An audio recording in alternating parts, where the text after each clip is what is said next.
Good evening, everybody. Welcome to the show. Welcome to the anti-war rally. I'm David Sponheim, and this is the beginning of our anti-war rally for Saturday. As you know, I have to adjust cameras sometimes, and sometimes I run late, so oftentimes we have to go through this process every day. So just bear with me while I adjust the camera. Normally I get in here a little bit earlier, but today Sarah and I had a wonderful time.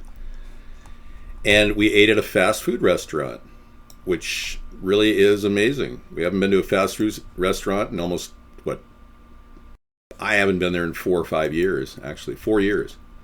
So I enjoyed that. I was quite surprised that Jack in the Box was putting out a restaurant-like menu and a restaurant feel. I mean, we were the only ones in this restaurant called Jack in the Box. It was amazing.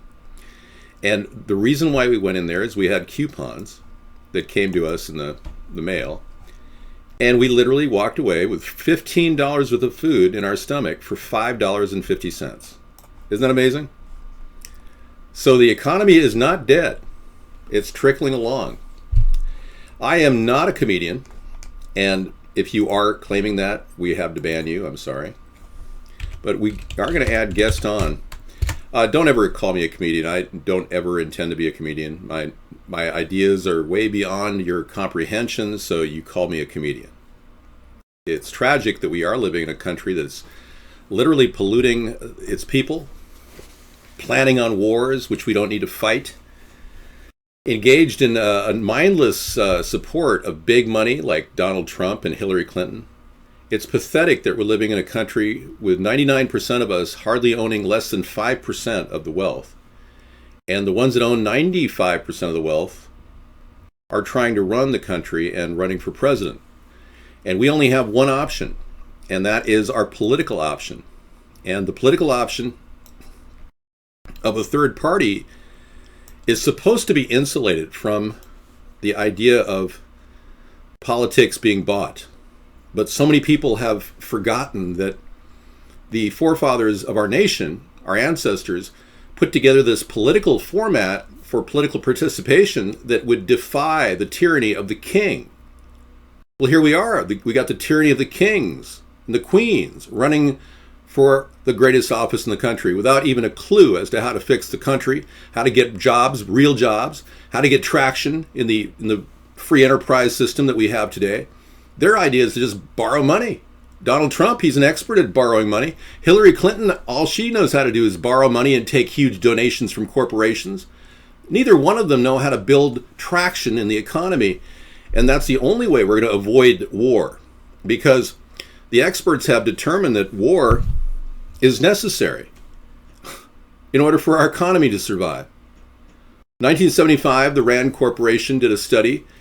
What would the country be like if we weren't at war? And the shocking results were kept from the American people until recently, when the Freedom of Information Act brought forth the truth that they wouldn't reveal that we have to be at war. That's why we've been at war for 240 years of this nation's history, which is absurd. When we have a lot more to deal with right now, we have to build a third party. That's obvious. But we also have to solve the economic and the environmental problem simultaneously. That's the key. If we don't address the environmental crisis, number one, the environmental crisis is going to destroy us. It'll eventually kill off every species on the planet. We'll have a hard time keeping GMO chicken petri dishes alive. I mean, the way they're polluting the earth, it's absolutely insane. And we find that they dump chemicals now in the atmosphere. Many of you are tuning into the reality that these lines in the sky are actually trails of chemicals, not some sort of condensation pattern like some imbecile in your family saying.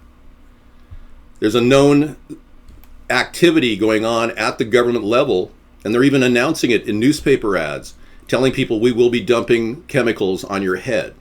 But the problem is people don't read the newspaper. Nobody's looking. And when they do, they're not shocked because they're so anesthetized by the chemicals that are being dumped on their head, like lithium, that they don't even know the difference. So they're dumbing us down, slowly poisoning the population, and then installing one percenters in the position of the presidency in the two parties to lead the 99 percenters who are sitting here going, "Please, sir, could I have some more?" Like in Oliver, the movie, Oliver, the play. "Please, sir, could I have some more?" You're going to get crumbs from these people. They're never going to give you anything because they don't even know what your struggle is like. They're living in a fool's paradise. They have had a silver or gold spoon handed to them throughout their lives, these people. And they literally are sapping off the corporate tit, simply saying whatever they corporate leaders that fuel them tell them to say in order to keep this charade going year after year after year. Thank you for coming in, everybody. Yeah, we need a little musical interlude here. Yeah, so this is the anti-war rally. It's been going on for almost 2 years now. I think this is close to the 2-year mark right now where we're at. So it's pretty cool. We started when we heard that John McCain and John Kerry both wanted a war in Syria. And we were shocked. And so far, so good. We're holding it back. Whether our activities or the activities of other people are continually migrating back into the mainstream media, we don't know, because we don't have any representation in the mainstream media. But whatever we're doing is working so far. Okay. All right, we're up and running. We've got an amazing slideshow to show you of an artist that did all of this work on various types of drugs under a doctor's supervision. I mean, he was on ecstasy, he was on cocaine one day, LSD when he did this one, a drug called love when he did that one. Yeah, it's just some of the most interesting work, and it reflects the way the drug affects the mind. Now, I don't want you to be taking drugs. I really don't. All right, thanks for telling me Trump buys another state. Thanks a lot. Nice to know that the corporate elites are still containing the problem by buying votes at every state level. Yeah, it's a great theme song. We've got a wonderful theme song that we use in our show.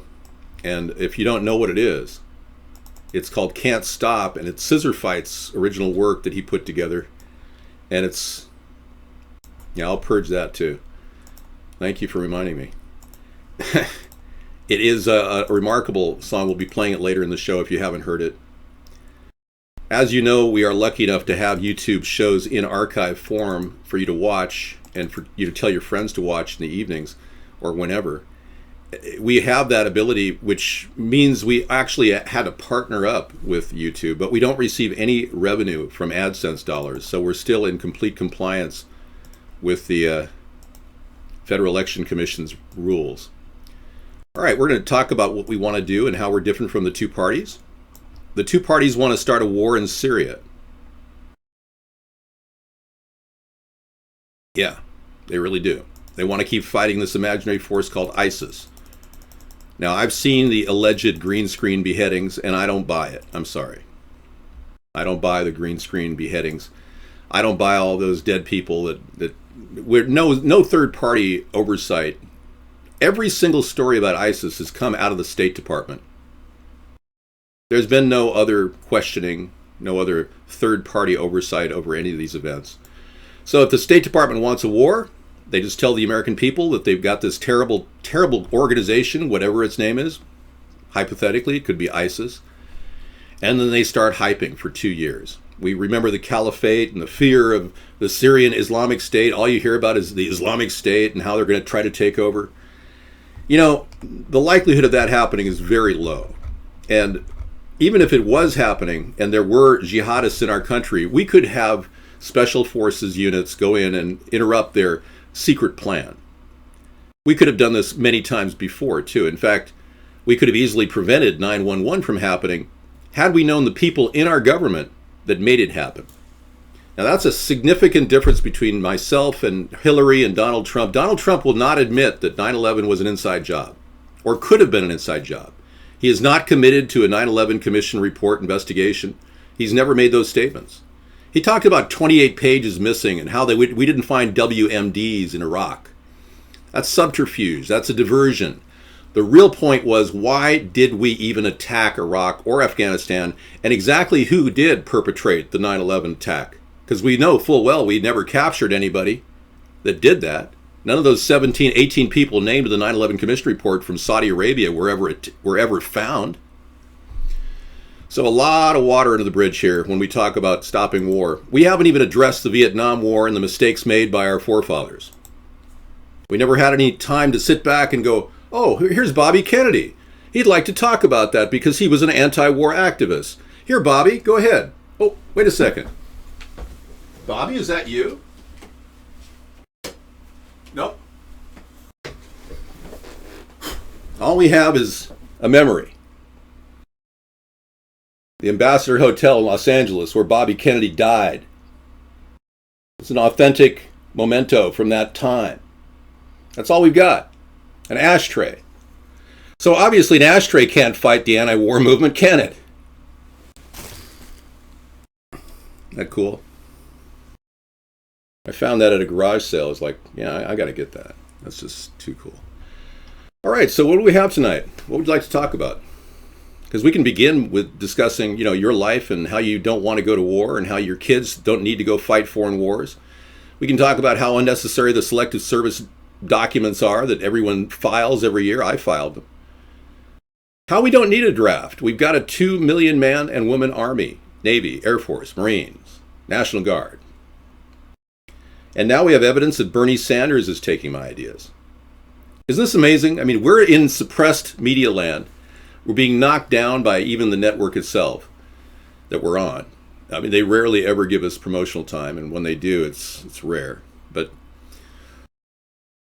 isn't it amazing how here we are, the last vestige of American freedom and democracy, percolating along on the internet using the free services that are available to average people like Sarah and I. And they're coming in and harvesting our ideas, plucking them away like they were theirs for the taking, even though it's taken 7, 8 years to hone these ideas and come up with secret solutions that are no longer secret. They're out in the open to solving the problems in the country.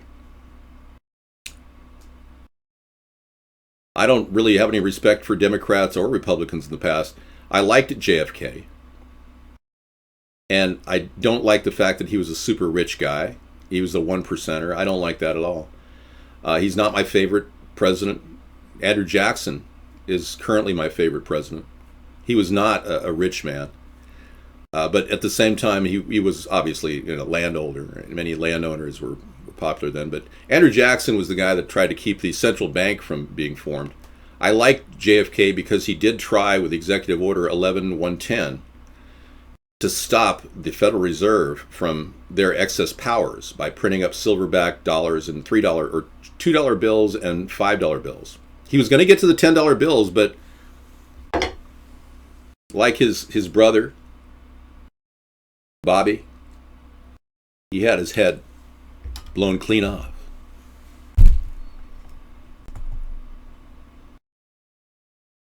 Okay. I don't hate rich people, and I'm not a commie, but I don't like people who live around excess and don't distribute the money.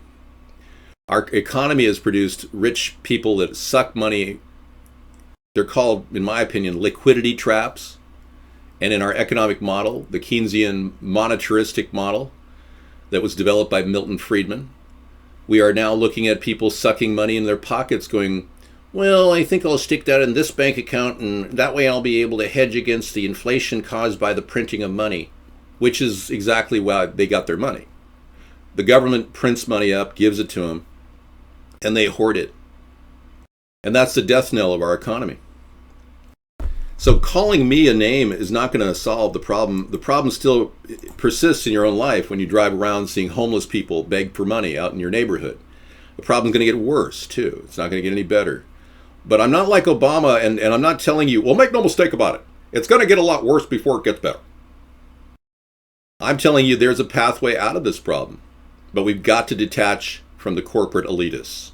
Those of you who are in love with corporate elitists like Hillary and Donald, you're the problem. You're the reason we have a credit card economy. You're probably in debt yourself. You're probably thinking maybe Donald will give you a few bucks, like the shoe shine guy that he walks by and tips whenever he has his shoes shined down there at the Trump Hotel.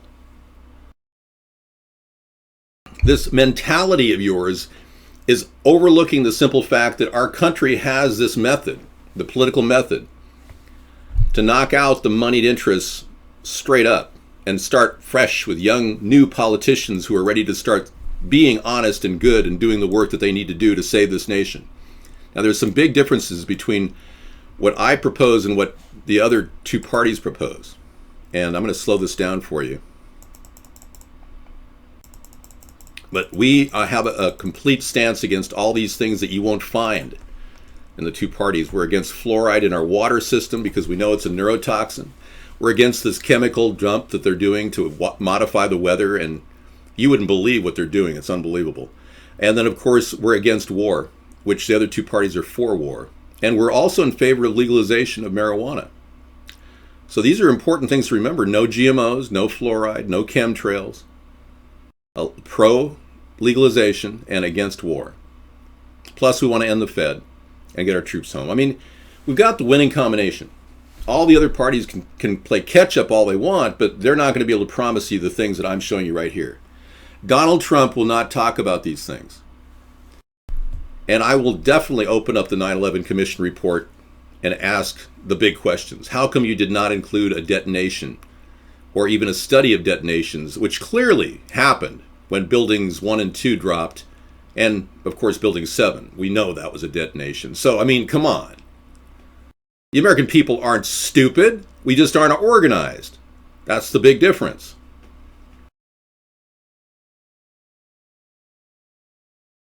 African Americans are the second largest ethnic group in America, yeah. The first being Caucasian. And then I believe Hispanic is second. And then I guess African Americans would be third. I am running. Yeah, I'm a write-in candidate. Yeah. I actually was one of the first to put my name in the running with the FEC, and I'm completely bona fide write-in candidate too.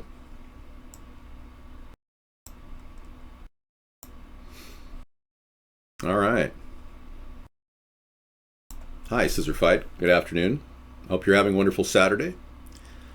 It was great. We went to Jack in the Box. It was fun. And it was like a restaurant inside. I said, Sarah, this is like a restaurant. They really dressed this store up. And we had the best double Jack burger. It was great. We got 2 for $5. Phenomenal. And then free curly fries too. A society that keeps, let me bring this in. This is good.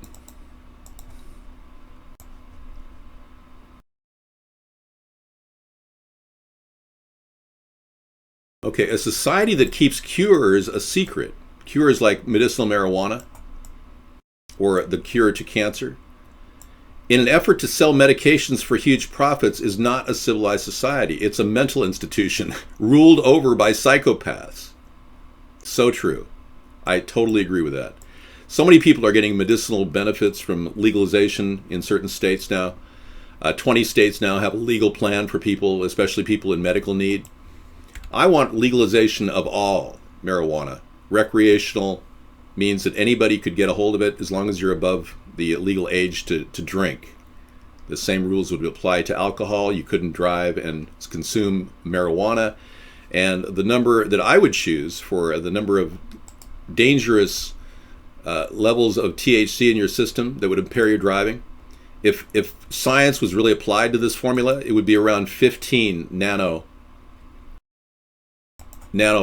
to a milliliter of blood. Whereas in the state of Washington now, if you have 5 nanograms per milliliter, that is considered inebriated, which a person could smoke a joint and 2 days later they could still have 5 nanograms if the joint was a really good joint. So, I mean, it's really sketchy the way that Washington has not used science in determining the number, but I think it's more like 15 nanograms to compare to the 0.08 in alcohol that affects your driving, creates impairment. Jackson had many enemies in the banking industry because of his incessant attacks on the nation's third central bank, but bear in mind, Jackson was fighting the stem of the Rothschilds. They were coming in every few decades and installing their first Bank of America and then the second Bank of America, and Jackson had to fight this. The third central bank was what he was up against. But in the end, they failed. A very weak Democratic president came in under the name of Woodrow Wilson after Teddy. And Teddy should have taken more terms. Teddy Roosevelt should have been a two-termer, but he chose not to. But it's interesting to see that Woodrow Wilson then dominated politics, and he said at the very end of his life that it was the worst thing he ever did was to sign the Federal Reserve Act. Yeah, that's a really good image. Thank you for bringing that in, Scissor Fight. Very cool. The hair. The hair is not something we talk about in the show, so I'm going to purge that. My hair looks great. I have great hair. Yeah. You know, I don't talk about personal stuff on our show. I mean, you might have your head clear up your ass, but I wouldn't tell you smelled, you know. So let's keep this to a minimum. Thank God I don't have to smell you. Yes, I'll be glad to release my medical history. I haven't been to a doctor in 37 years. It's going to be hard to find that medical history, but you go ahead. Good luck.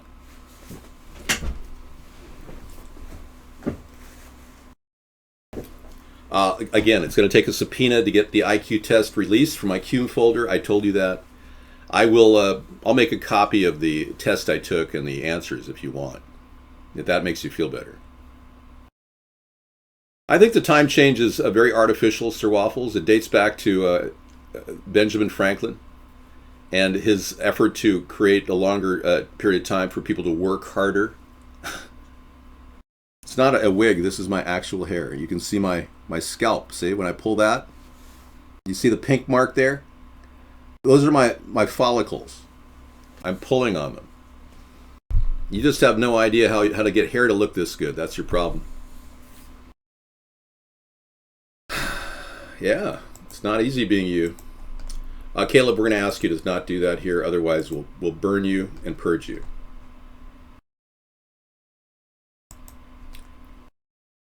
I totally can win. You got to understand, I've got the necessary tools to defeat any one of the two candidates in an argument, in a flat-out debate. And I can do that on camera and live. I will dismember their arguments and show you, the American people, how ridiculous they are. Like Donald Trump, when he took my idea of building a 1,000-mile fence along the border, which I've had since 2008, and Sarah added the lethal electric in 2010. When he took that idea, he actually didn't know how he was going to pay for it. And when asked by the audience the simple question, "Who's going to pay for it?" he was like on a roll. Well, we're gonna have Mexico's going to pay for it. And then he was stuck with his foot in his mouth ever since. So now he's got the Mexico's going to pay for it. How is he going to back down from that? He said it about 400 times. So he's kind of stuck there. And then, of course, Vicente Fox said he's not going to pay for the effing fence. And so did the current president of Mexico. See? Buenos dias.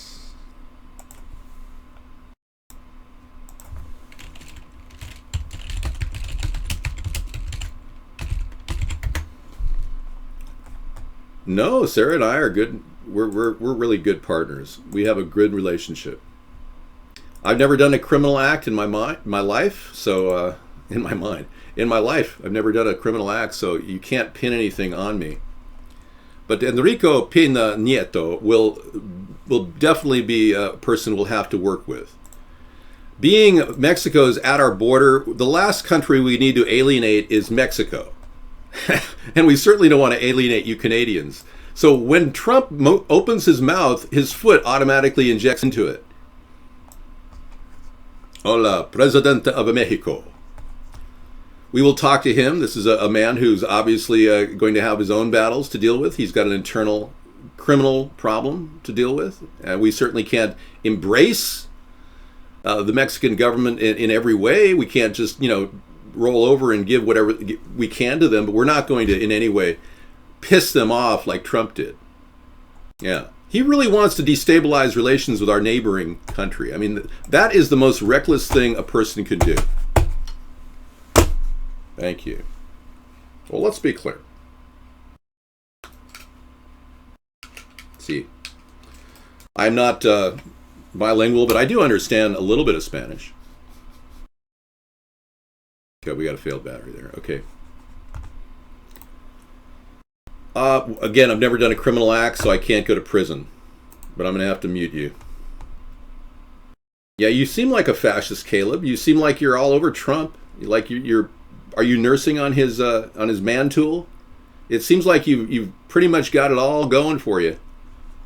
Are you bending over and grabbing your ankles?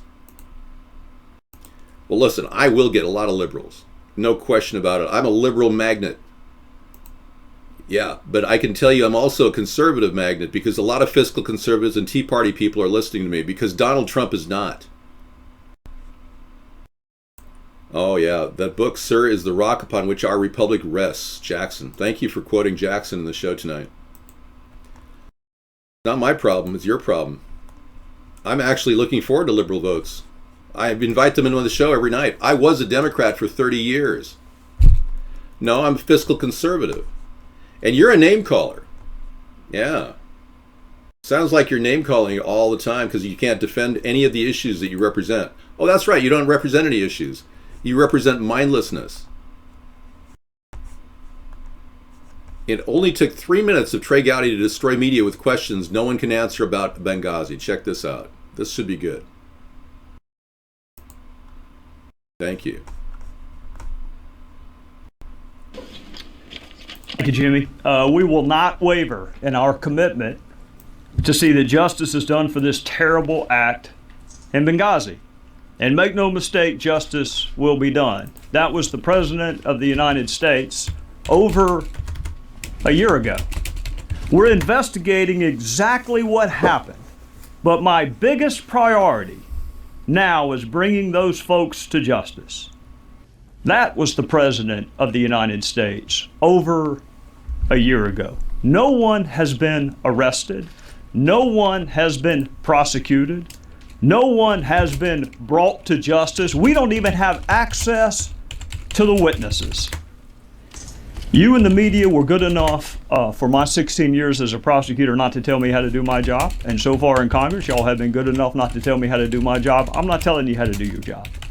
But I'm going to ask you some questions, and if you can't answer these questions, then I'll leave you to draw whatever conclusion you want to draw about whether or not the media has provided sufficient oversight. Can you tell me why Chris Stevens was in Benghazi the night that he was killed? Do you know? Does it bother you whether or not you know why Chris Stevens was in Benghazi? Do you know why we were the last flag flying in Benghazi after the British had left and the Red Cross had been bombed? Do you know why requests for additional security were denied? Do you know why an ambassador asking for more security days and weeks before he was murdered and those requests went unheeded? Do you know the answer to why those requests went unheeded? Do you know why no assets were deployed during the siege? And I've heard the explanation, which defies logic, frankly, that we couldn't have gotten there in time, but you know they didn't know when it was going to end. So how can you possibly cite that as an excuse?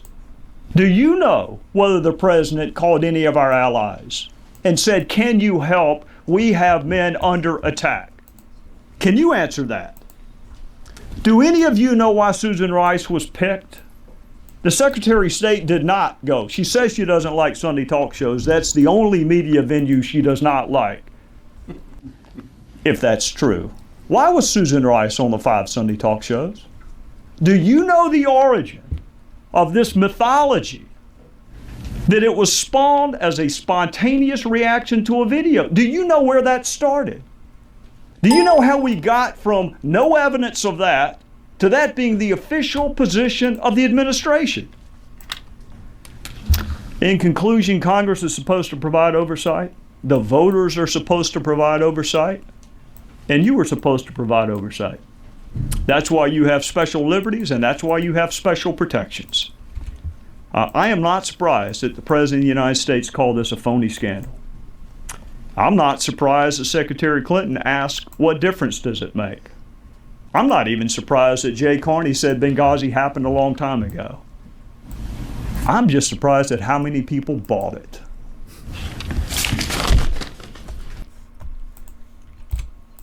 Exactly. Yeah, couldn't Couldn't have been said any better. Thank you, Trey. Unfortunately, Trey was not enough to derail the Hillary machine, the political machine of Hillary.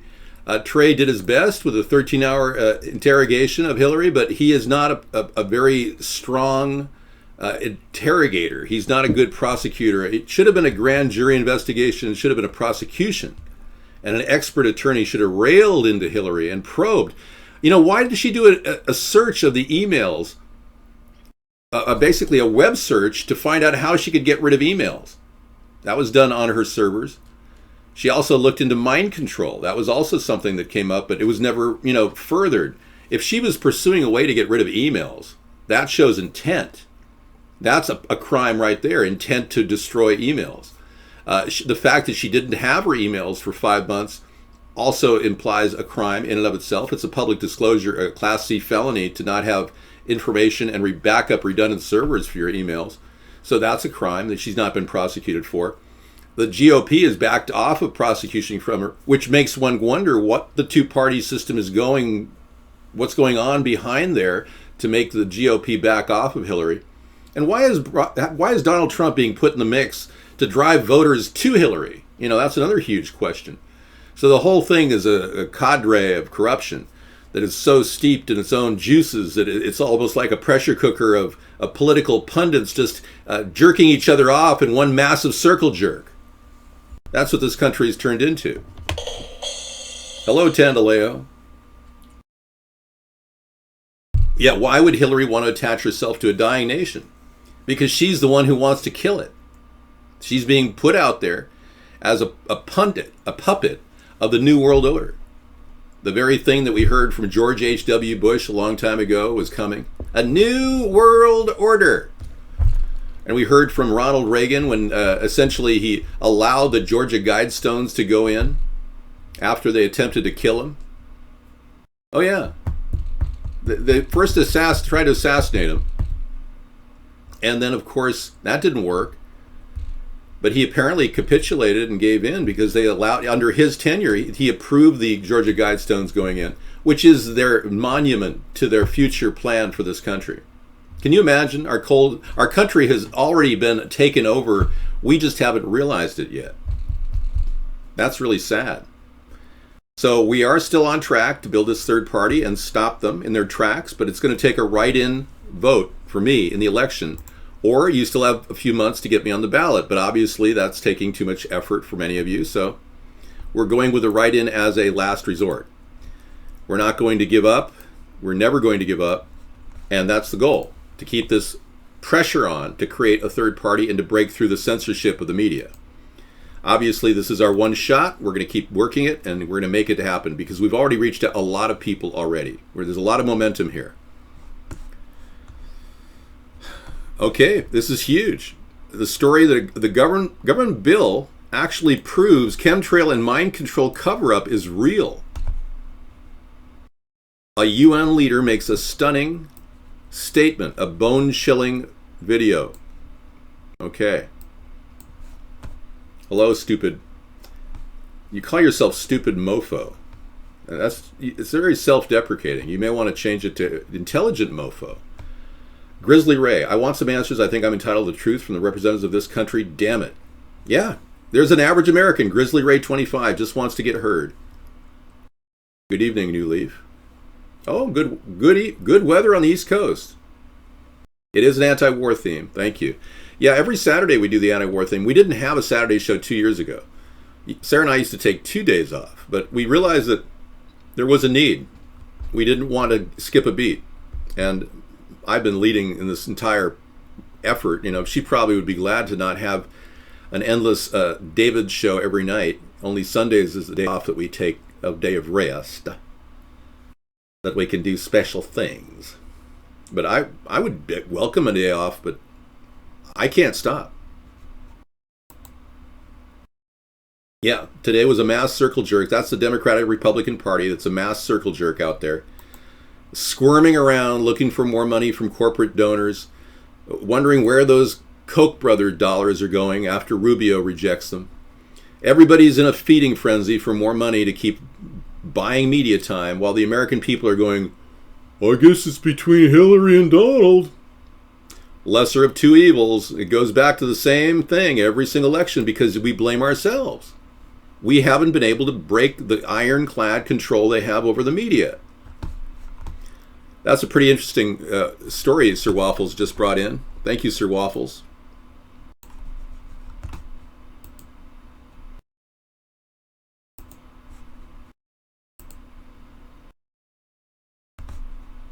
Let's go back to that story.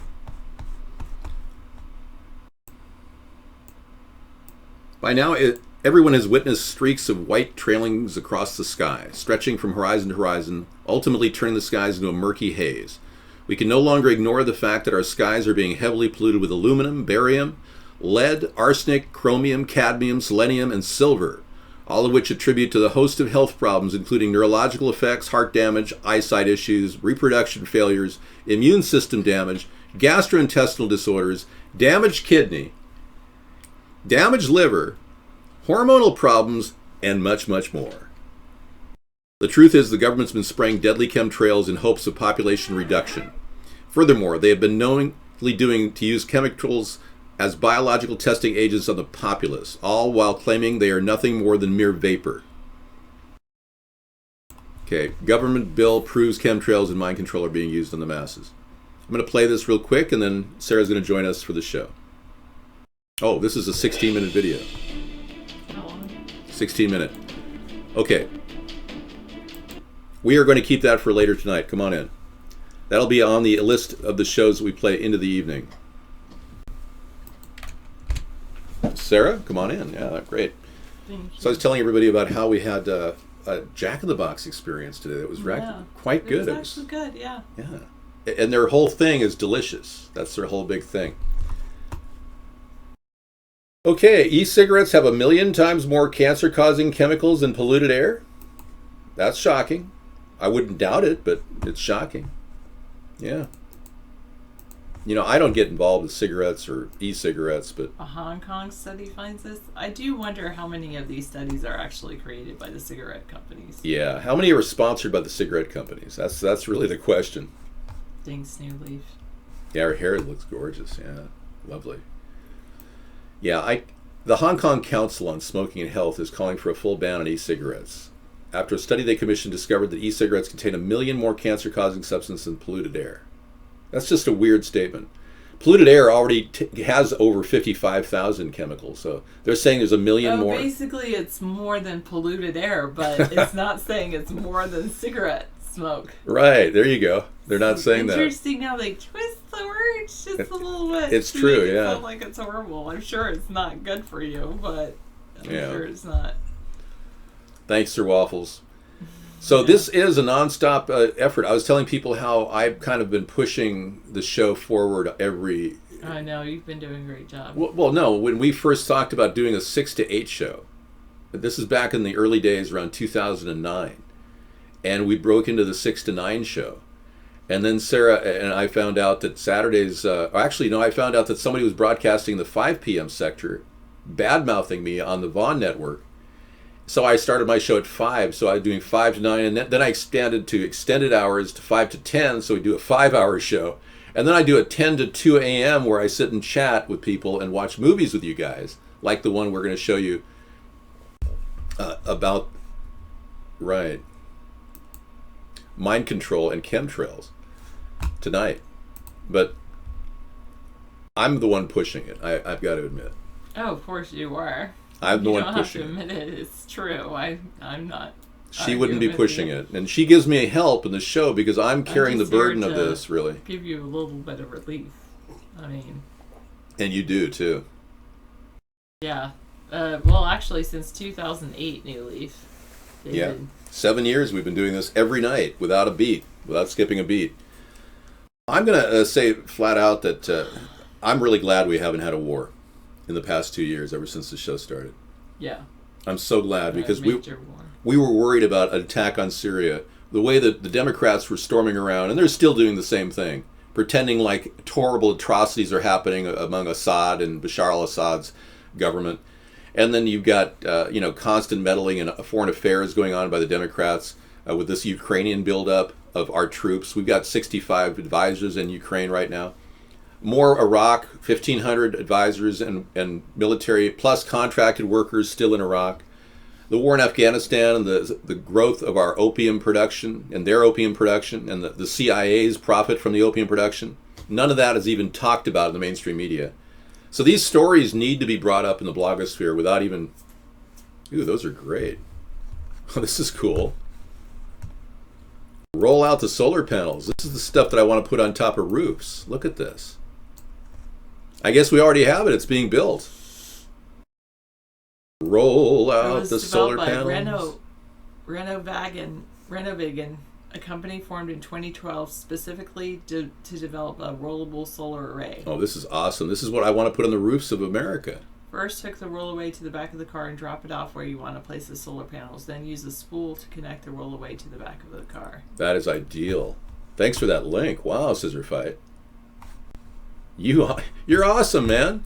Here I thought we would have to develop these as soon as I became president. Thank you, Lion of Judah. I knew that was going on, but thanks for the YouTube link. And that's an endless roll. We could just leave that roll out and play forever and ever. You could save it. Should I? Yeah, right-click and save it. I think it's a GIF. Yeah, that's a GIF.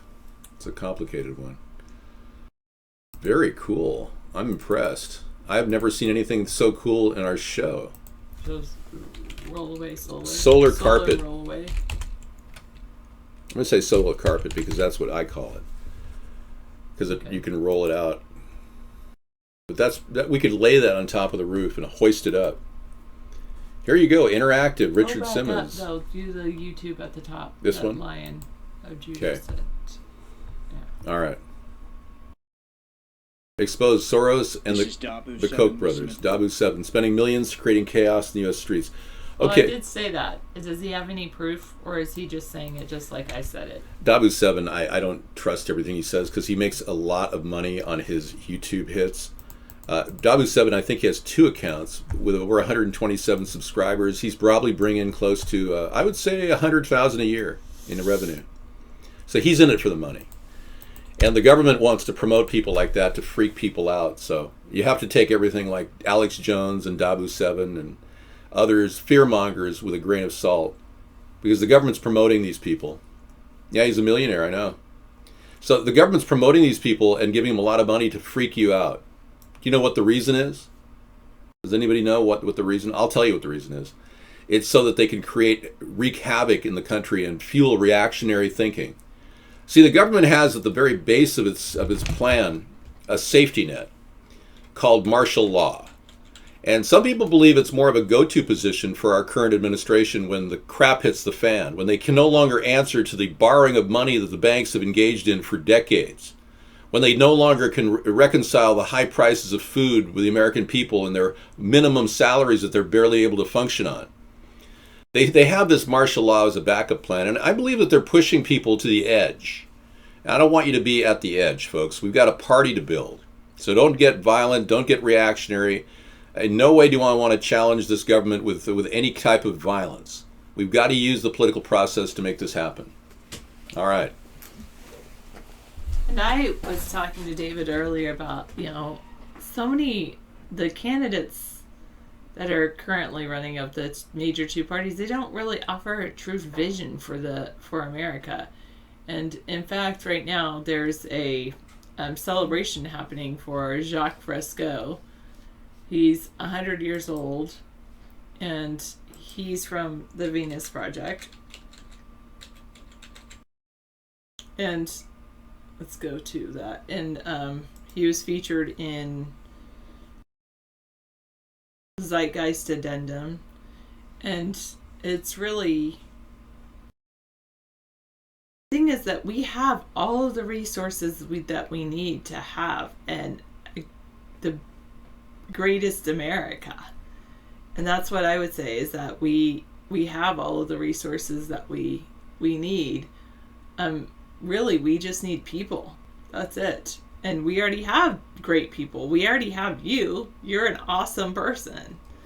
Let me show you a little bit about the Venus Project.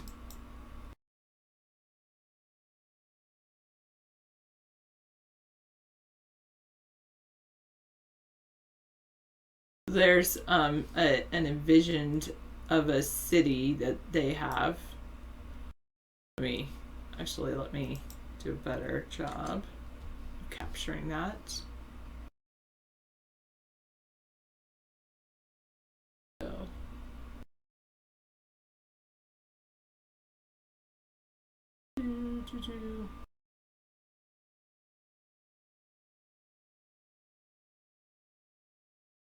So what if we could have, what if you had affordable housing? What if you had an excellent life that you enjoyed? That's one of the things I want to say, is that voting for Sponheim, you'll have a great life. That, and not to say that your life isn't already great. The thing is, you're a great person. And I want to thank you for coming in and watching our show. Jeremy, yes, go ahead. You have a question? Go ahead and ask it.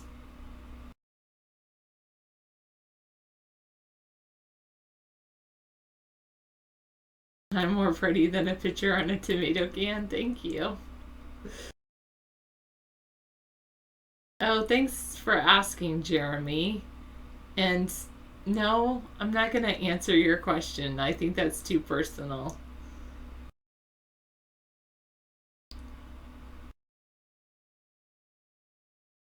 Oh, well, Lot Lizard, I think there's more to life than money. I think that what we have is, I'm not going to promise everyone jobs and solve the problems right away, because I don't think that it's all about jobs. I think that the future is enjoying your life, and many people can do that different ways. What are you going to do? Tell the people that don't make over $70,000, Lot Lizard, if you think that they're useless? I mean, I don't think people are useless just because they don't make a certain set amount of money. Maybe that's because I would probably, you'd consider me useless then. Well, I think that housing, I will say this as far as housing goes, when people talk about a living wage, I think that it means not just increasing the wages. I think it means lowering the cost of living too. Yeah, I understand, but I don't think, the thing is that there aren't as many jobs with that amount of pay out there.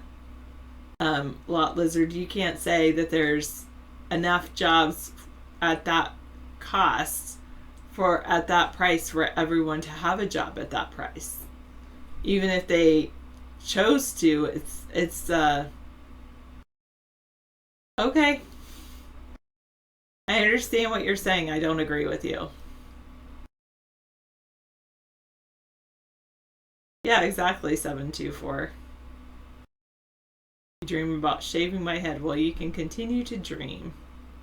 And I have to agree that it's not a complaint. People that complain about not making things in their life, yes, go out and make something then. I'm not complaining about my life. I enjoy my life very, very much, even if I'm not making the amounts of money that you have. And I think that's it, is that people should do what they love to do. And if you do what you love to do, it's not about the money at all. No, I agree. No one owes anyone anything. I don't think that because there's difference. I don't think that there's, because one person's wealthy and one person might not be as wealthy, that the wealthy person owes the unwealthy person. I definitely don't agree with that at all. But I do believe that we have enough resources for everyone I agree that we have to go out and work at it, and we have to create the future that we want. I believe she's in Hawaii right now, Connie Trumpheim. a living wage, what one person working 2 jobs needs to cover monthly expenses. But that could change if they increase the salaries. It still could be what one person working 2 jobs needs to cover monthly expenses. I think that's why I say we need to work on having more affordable housing, and that would be good. No stylist needed, Grizzly Ray. Just good shampoo, and that's good.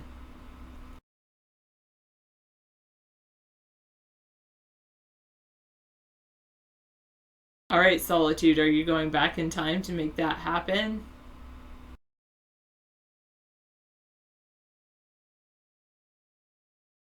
Yes, raising the national pay. I do agree with Brooke one. Raising national minimum wage would actually increase the cost of living and loss of jobs. Absolutely, because people that are normally looking for workers wouldn't be able to pay the higher price for those workers. At one time he was 931. I'm not sure where he stands at this time. I don't know what you mean, Skipper, by that statement. A Geico commercial with a caveman with all of my hair. Yep, they always do modify their business tactics, and one of the things they often do is they keep their money overseas, which isn't helping here in America. Oh, thank you, 947.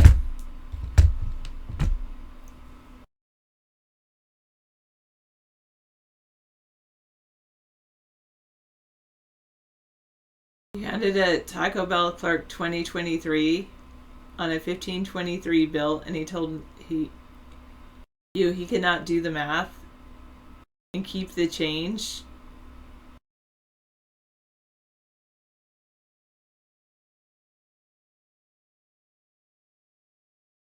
He didn't give you the $5 change. He just, yeah. If you can't figure out the change, that's, yeah. We're in the midst of a presidential re-election right now, hard issues, so we're continuing on that, on this election. I believe in concentrated solar might be a more effective way to use solar energy, Grizzly Ray. Even though I know, because maybe that would be a more cost-effective way to get into solar panels.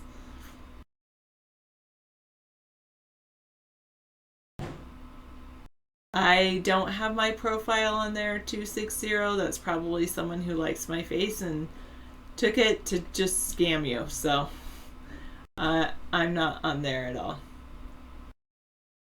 Vote for Sponheim. Well, 989, she's in Hawaii right now, so she wouldn't even be on the show. And no.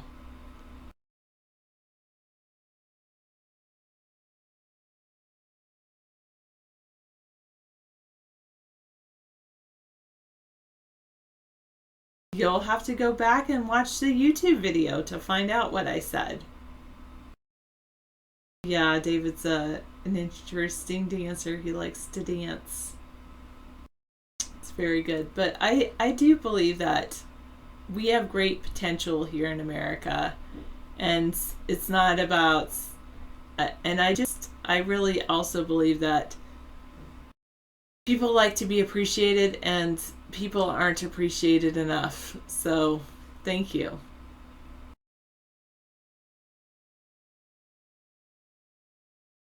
Currently, local water supply, but we have plans to do the other, Grizzly Ray. Oh, that's that pitcher scissor fight? That's pretty funny. It's Jacques Fresco's birthday party today. Yeah. Where are they having their gathering? In Myers, Florida? I think it's Fort Myers. I don't know. Fort Myers, Florida. They're having a big gathering with Jacques Fresco. We had a 2.5-hour interview with Jacques, and I'll get you the link to that. The Venus Project was something we were interested in early in 2009. We started looking at it. He's not a communist, so don't confuse him with a communist. He has no political affiliation whatsoever. But he is 100 years old tomorrow, his big birthday. So happy birthday to Jacques. Happy birthday to Jacques. Jacques Fresco will be 100. No, Jacques Fresco invented the Venus Project. That's Jacques Fresco's pet project. He was the guy that came up with a wing plane, and he was fired from Northrop. A one-wing plane. A one-wing plane. He was fired from Northrop because of this idea. It's too radical. It would never work. And now, what do you think the top dog in the military-industrial development projects is? A wing plane. That's the new thing the government's developing. So he was 50 to 100 years ahead of his time, and still is. And we're lucky to have a guy like him. And I'm so glad I got a chance to interview him on our show. Let me get you the link to that so you can listen to the 2.5-hour broadcast that we have in our notes here. Let's see.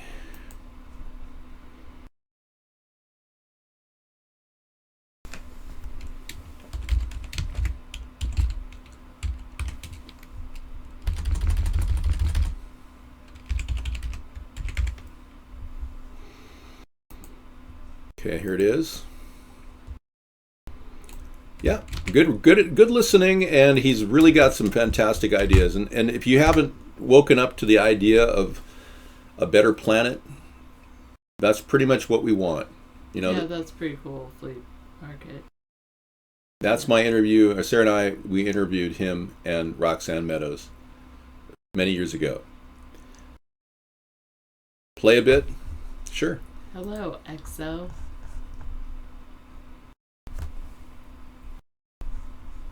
Blog Talk Radio.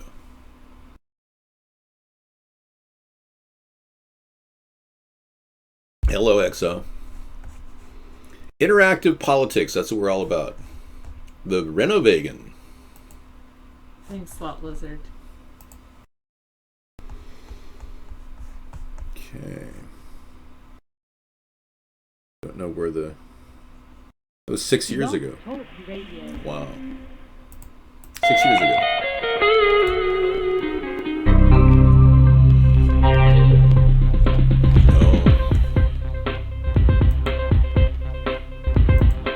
Welcome to America's Third Party Talk Radio. I'm David John Sponheim, and I'm running for president in 2012. We're trying to create a party to unite America with a centrist philosophy that appeals to both sides of the political spectrum. We are coming up with brand new innovative... Your life to defend this country.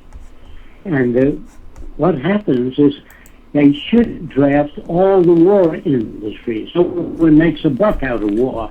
If you draft the automobile companies, the jeeps, the submarines, the machine gun manufacturers, so no one makes a profit out of war, then it'd be real. But people become billionaires in war. They sell airplanes, aircraft carriers, ships, all kinds of things. And there's big money in war. And that's why war has always been a high-profit system. Now, the government is not allowed to establish government banks. So government has to go to a private bank and borrow money to fight a war. And all the money that they borrow from banks has to be paid back by the public. Eric's father, many years ago, tried to advocate a national bank, really, owned by the nation. If you have difficulty with that, say you got 5,000, and they all put up $25 apiece, and you open a state bank, which was owned by the community. All the profits would go to the community. How stupid can you be? Isn't it obvious that if the community owned the banks, they would act in terms of benefiting everyone in the community? Sure. If you have medicine as a private institution, or you have insurance companies that you pay a very high fee for medical insurance, why don't you pay the medics directly? Mm-hmm. Why go through an insurance company? Yeah. So the whole thing is so loused up, there's no way within this culture to save it. Jacques Fresco, you have the link. You guys can listen to the 2.5-hour interview at your leisure. Go right ahead, click it, bookmark it, save it. The man is a true genius, a futurist with a remarkable vision, and we're very lucky to have him. 100 years he will be tomorrow, and he's out there in Florida right now with a large gathering of people. I guess the tickets were like $60 a piece, but people had to get hotels there to see him.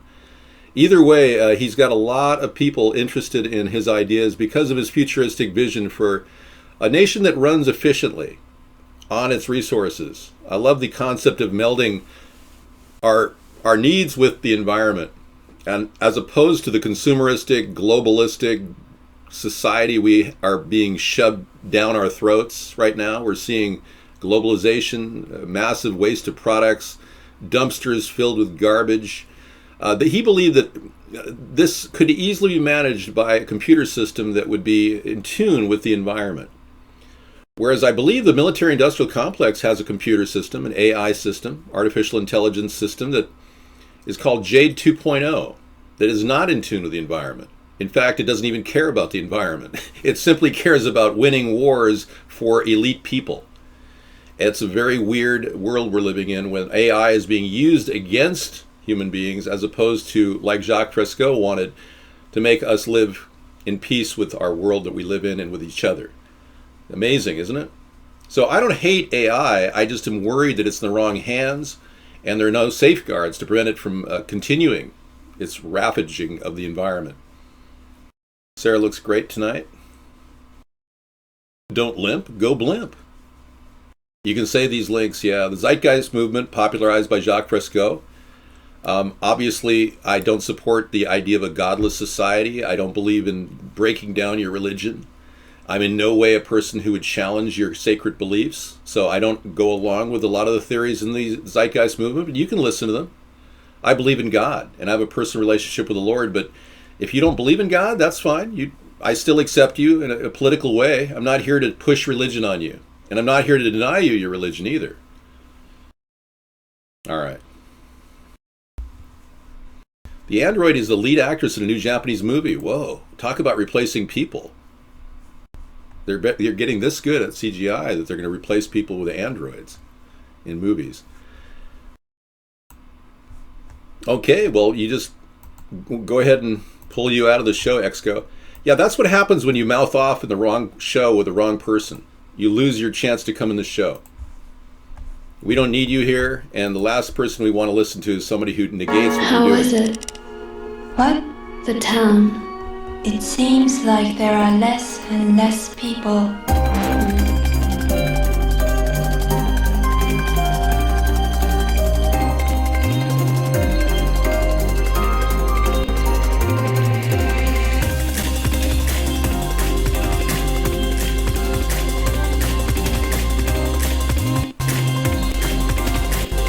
Okay.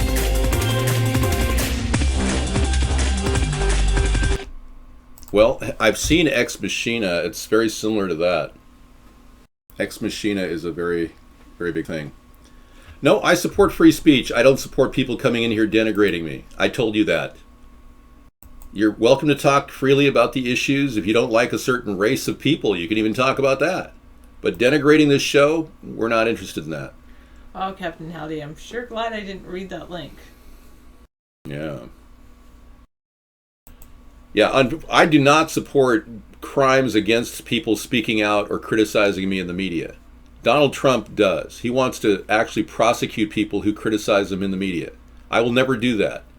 But the idea of demoralizing our show and continuing to be in the room, I mean, why would I allow you in the room if you just want to rake on our show? It's that simple. It's Saturday night and the Venus Project is up and running. So this is beyond politics and war, poverty and war. This is a concept that Jacques Fresco developed for the world, and he's giving it to the world as a gift. Isn't that wonderful? It's the Venus Project, yes. And he lives in a small area in Venus, Florida, where he built, I guess it's about a 15-acre facility with all kinds of space-age buildings that cannot burn. That's what one of his specialties is. He developed the aluminum building. That was one of his inventions. He's got hundreds of inventions to his name. And he created this concept of buildings that you can't set fire to. Indestructible buildings. It's amazing. I support free speech, yes. Yeah, I'm okay. Sure. But I don't support negative things about me or the show. Yes, you're allowed to say what you said, Guest 222. I support free speech, unlike Donald, who wants to prosecute you. You know, there's a big difference between me purging somebody in the room and Donald actually putting you in jail for criticizing him in the media.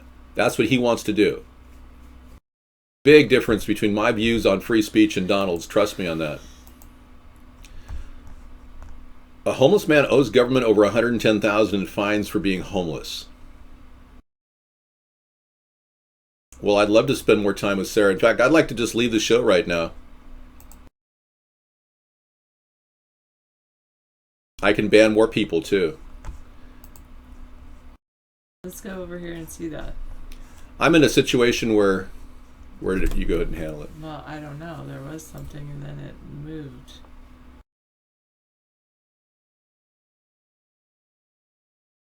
I've actually been censored on this network, so it doesn't surprise me I only have 77 viewers here. That's par for the course. Yeah, let's bring that in. I'll just play it. Let me do that. Okay, this is can you imagine living on the sea for a lifetime? Alexander Remezov, a Russian architect, Okay. created an idea called the Ark Hotel. Ark Hotel. This is kind of similar to what Jacques Fresco envisions.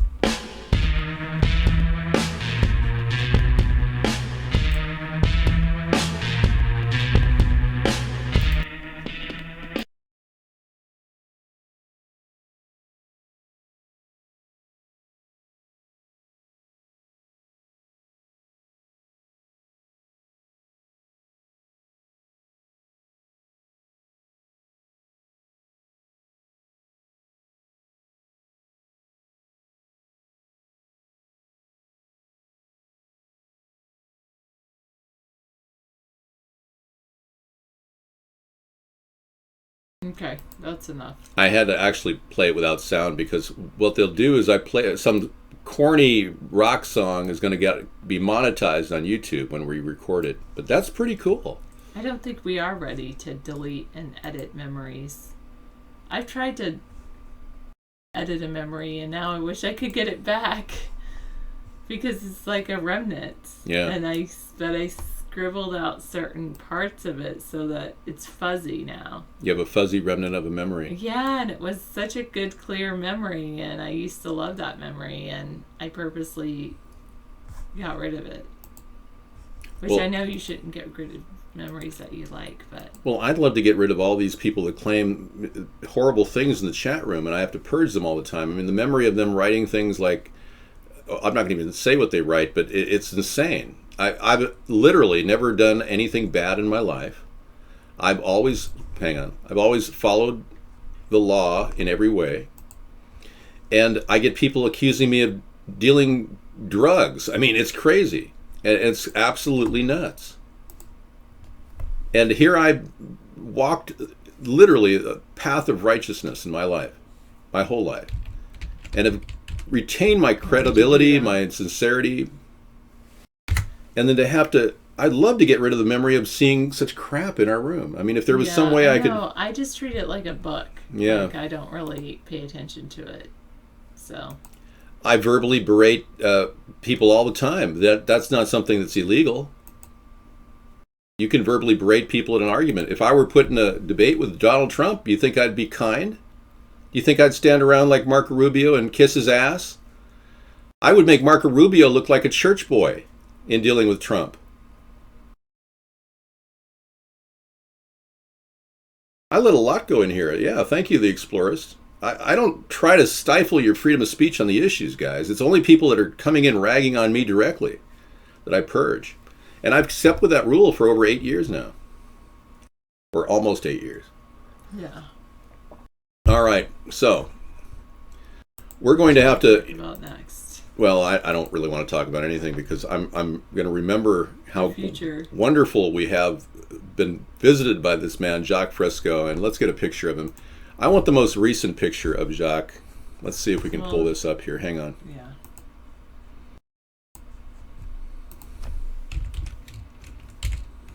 I don't even know if he's walking. I mean, No one's better than anyone else. American.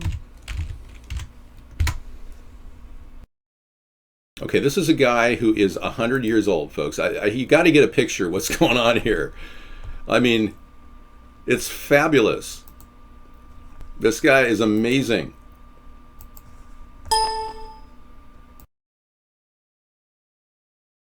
He's a true scientific empiricist who believes that science is going to fix the problems, but he's 100 years old now.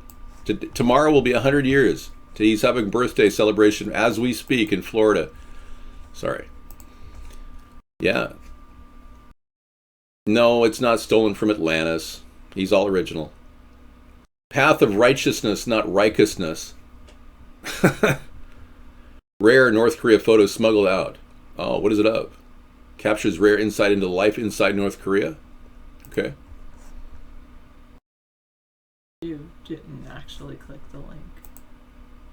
Okay. There Thank we you. go.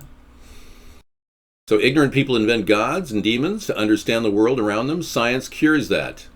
The Venus Project. Thank you. And welcome, everybody. We're having a little mini celebration of 100 years of Jacques Fresco, a man who truly has defied the odds and lived to be 100 and conveyed more information and ideas than probably any other living human being on the earth today. It's not called the Penis Project. It's the Venus Project. Yes. He looks like Walt Whitman and Sarah had a kid, and the kid put a whole... I do believe in God, but I don't deny it. Twice. I believe in God, but I don't deny the rights of somebody to call a person ignorant if they do believe in God. I'm not here to suppress freedom of information. I thought I explained that to you. We go now to the photographer captures a rare insight into the lives of people living in North Korea. This is a photo journey you're going to go on in North Korea now. You're about to see people. You'll see the back of this military man. You'll notice that he's nearly emaciated himself. Look at the guy. Looks like a walking skeleton in an outfit. Look at that. Yeah, he does. And they're sweeping the street with a broom. He keeps a close eye on a woman and child on an immaculately clean North Korean street. Rare glimpse of life inside North Korea. There's North Korea, and there's China. Versus, like, they don't have steel to build the buildings. They can't build buildings, but they have a very low, cardboard box lifestyle. But you wouldn't want to tell Kim Jong-un this. He'd be very upset. Regime soldiers who maintain a presence everywhere in North Korea chat without realizing they're being photographed. They are soldiers of the regime. Look at how thin these guys are. They have barely any food there. That's because the U.S. dropped tons of Asian orange on them. They can barely grow anything. I wouldn't want to drop a bunch of oranges. That might be food. Actually, that might be a good move. Instead of Agent Orange, just a bag of oranges. I don't even know what you look like, Call Me Fitz. Did we used to date? If the answer is no, then no. No, we don't. This is Pyongyang. People walking past skyscrapers in Pyongyang. Ah, yes, sweeping of the street, a daily ritual. You know, if Donald Trump were to be president, he said that he would make it illegal to criticize him in the media. And I was asking Sarah earlier, how is that different than what Kim Jong-un is doing right now to all the people of North Korea? Does he have any idea how he sounds like Hitler? I mean, did somebody wake Donald up and say, hey man, you're sounding more and more like Hitler every day? Could somebody please do that? Do you happen to know him? Please give him a wake-up call and say, hey, you sound like Kim Jong-un, man. Yeah, anyone who criticizes Kim Jong-un goes to jail. Donald Trump recently said that anyone who criticizes him in the media will be charged with a crime. It will be illegal. Yeah, that's the kind of president you want to vote for? Wow, you must be out to lunch. 5 years since Fukushima, recovery is still very far, far away for this nuclear disaster. The far, far better thing that we do. I could leave if that would help you. Before you leave, Sarah, I have to actually replace a battery. I'll be right back. I do like baby bok choy. I will do that while you guys take a look at this horrible situation in Fukushima. It continues to get worse. Our president and none of the presidential candidates have actually looked at it. Sarah's on such a positive vein. She doesn't like to talk about anything negative. I hate talking about negativity. I know. That makes my job almost impossible. Why? Why can't you just talk about positivity like me all the time? Yeah, because we don't really address the problems. That's why. The thing is that we can address the future. We can solve any issues if we actually focus on the future world that we want, rather than focusing on all the things that are wrong in the world. I personally think that we can focus on the things that are right in the world, like all of you. I mean, you're right in the world. You're here with me. That's fantastic. I think that's good. No, I don't take any pills like those things. Okay, let's see what we've got here. There we go. Okay, good. I'm up and running. Okay, I can continue. You can talk about whatever you want. But Sarah, I'll be discussing all the negative things. I only go out to dinner with David. Sorry. I don't cook baby bok choy. No, it's too expensive. I like baby bok choy. Well, then buy it. It's too expensive at the store. I mean, It's all depends on perspective. Sarah never buys any food at the store, so she doesn't realize the prices, but that's nice. Yeah, we went out to Jack in the Box tonight. It was great. Way better than I thought it was going to be. Yeah. You don't underestimate a formidable opponent like North Korea? Well, if they were trying to win an award for being the lightest army on Earth, they've certainly gotten there with their low body weight. We're going to bring the gold backing, yes. We're going to try to get a gold, silver, oil, hydrogen-backed dollar. We want to produce a new currency of one denomination, keeping our existing currency intact. So maybe we'll come up with a $3 gold, silver, oil, hydrogen-backed $3 bill. Would that make you happy? So you'll be able to turn all your ones and fives into $3 bills. That would not destabilize our economy. It actually would help. Yeah, we had a wonderful $5.44 dinner at Jack in the Box with the coupons. It's great. Oh, sorry. I'll take off my hair, put on a different face. No, they want to be hot. They're cold right now. I'll put David's face on mine, and it'll just be my hair. Thanks, Grizzly Ray. Oh, we never started the trouble over there. No, we never did a dang thing. We're not troublemakers. Sarah and I don't believe in violence. We're both nonviolent activists. The ladies might keep your $2 bills a little bit longer. They might talk about you in the chat room or in the dressing room. Artificial sweeteners alter your gut metabolism, causing metabolic dysfunction, leading to obesity and diabetes. Coming from Natural News. I wouldn't doubt that at all. These artificial sweeteners are rat poison. That's why I'm not obese. I don't eat artificial sweeteners. Yeah, there you go. I'm not. Well, try to avoid getting chocolate. You know, chocolate's not. Chocolate. I love chocolate. I eat chocolate every day. That's the problem. The chocolate that you eat needs to be in specifically dark chocolate, not creamy milk chocolate, not milk chocolate dip things. You're getting a lot of unnecessary ingredients. If you're going for chocolate, get some Belgian chocolate, Sarah. We've got a whole bunch of it. I've got 3 boxes full of it. Seriously. If you're going to go for chocolate, go for the Belgium, and don't mess around with the milk chocolate. Seriously.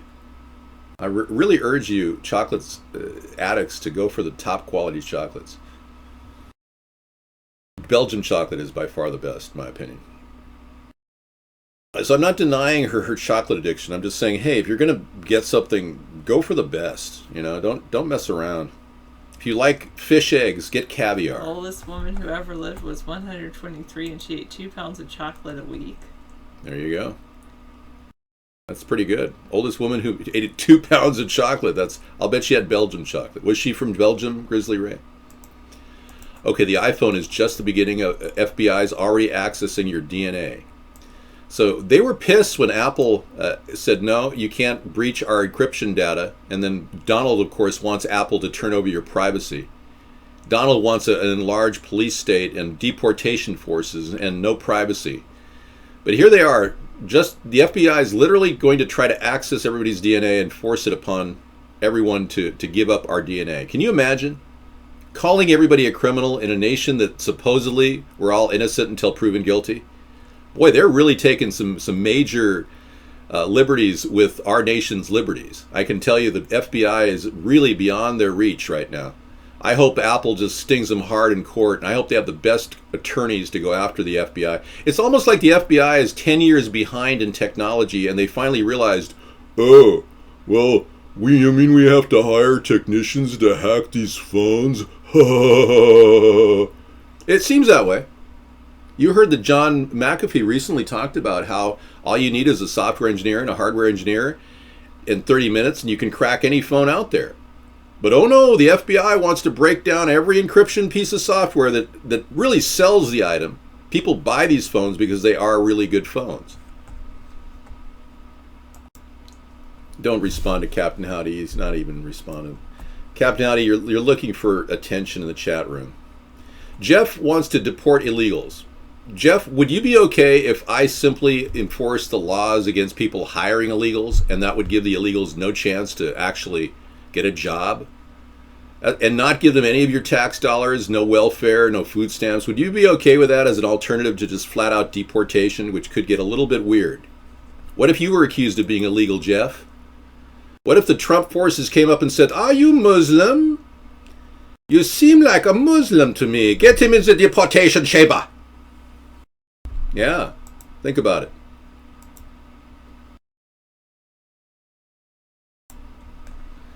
I don't blame you.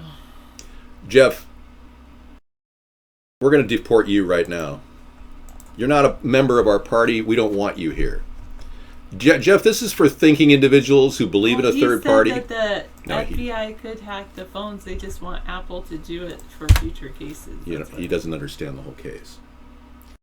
The encryption problem is the Apple telling the FBI they're beyond their reach. Jeff is in favor of that, of the Apple systems being broken. Jeff is in favor of the encryption systems that are in place to protect our privacy to be taken from the phone system. Jeff's not one of us, Sarah. Oh, I thought Jeff was saying that he believes that Apple should not give in to the U.S. No, Jeff's basically... Well, we'll never know. So there we go. Jeff, you're no longer a cool guy. Get the hell out of here. Thanks, Sarah. All right. Thanks for being so positive. You are awesome. You're positive. You're doing the right thing. Keep doing what you love to do. I do. And everything is awesome. That's why I do this show for 3 or 4 hours a night. I know you love to do it. Yeah. You wouldn't do it if you didn't love it. I know. Well, I like the action. Enjoy. Jeff sounds like a fascist, Jacket Pockets. You know, the Trumpsters are sounding like Nazis and fascists. And the Hillary supporters are sounding like globalist Marxists. And here we are in the middle of the political spectrum trying to sort it all out. Oh yeah, government wants to breach Apple at its own expense, but Apple is selling phones because of encryption software. Why would the government say, hey, wait a second, all your R&D, it's worthless. We want you to break open all that R&D and give us the secrets so that we can have some hacker take it from our FBI email system. If the government can prove that they're hack-proof, yeah, I definitely consider bringing them into the loop on encryption. But come on. They're so far behind. They're 10 years behind in technology. Why do you think Mark Zuckerberg and all these other top dogs in the tech sector, IT sector, are actually getting together and trying to figure out how to stop Trump? Because they know that this guy is a draconian fascist who wants to take over the rights of the individual. Just like Hitler did. Hitler was a National Socialist. Hillary's a National Socialist. So in a way, Hillary and Donald are kind of on the same page, but both sides of the political spectrum. It's at one point the far leftists and the far right-wingers start to merge. The reactionaries and the revolutionaries start to seem just identical. I believe Zuckerberg may very well be a Rothschild, actually. I'm one of those people that believes that he may have had his face altered just to skip. There is no record of a Zuckerberg family. You do a trace on Genie.com or Genio.com, genealogy, there's no history of the Zuckerberg family. It's a made-up name. So we're going to keep going and doing the show because this is what we do, and this is why we have to do it. There's no way we can stop, because obviously there's a need to stop the robotization of our society. The future is unfortunately being managed by very wealthy elitists who want to turn our world into a controlled, robotized society. We've got to fight that. This is a time for the American people to stand up against this tyranny.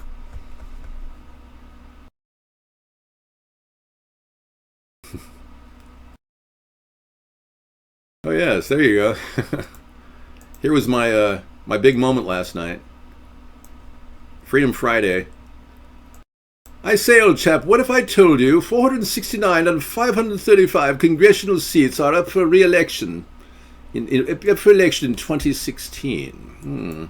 See, the American people have a really good chance to actually break through this tyranny. But when we vote like cattle, left versus right, Democrat versus Republican, we basically get the same problem rehashed over and over again. No different. All right, yeah. So let's get the show rolling with a little bit of music. Kick back, play our theme song, and kind of kick into the next 1.5 hours of nonstop political chat on America's Third Party.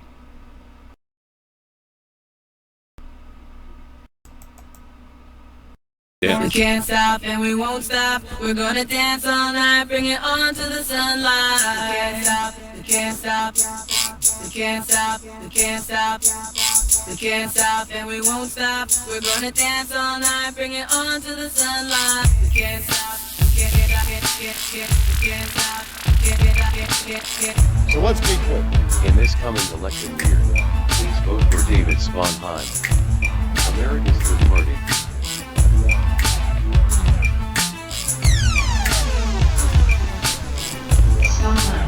For president. Can't stop, can't stop,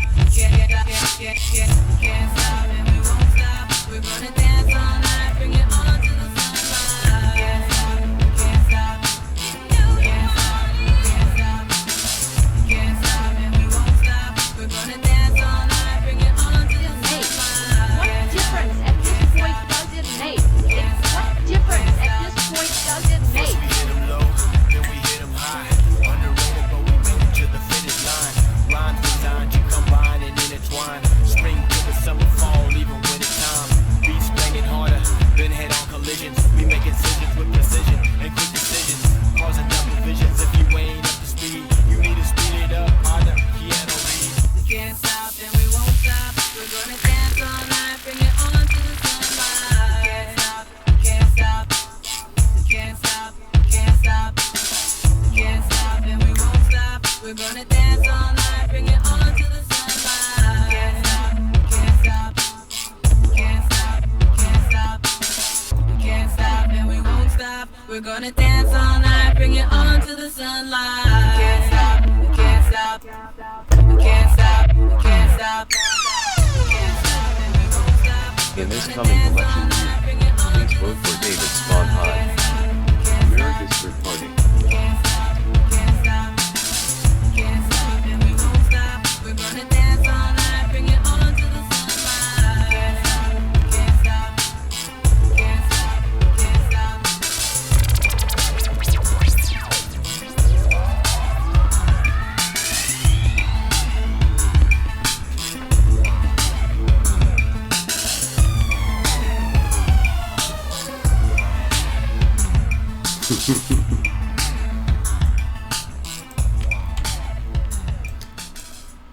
All right, so that's the theme song. We want to bring up fast track naturalization, a plan that we have at America's Third Party that no other group has. It's a very simple plan, really. This guy earlier was asking about deporting people. We don't want to be harsh like Donald Trump and try to deport people. Thank you, New Leaf. We actually produced a plan for people to become a U.S. citizen in their home country.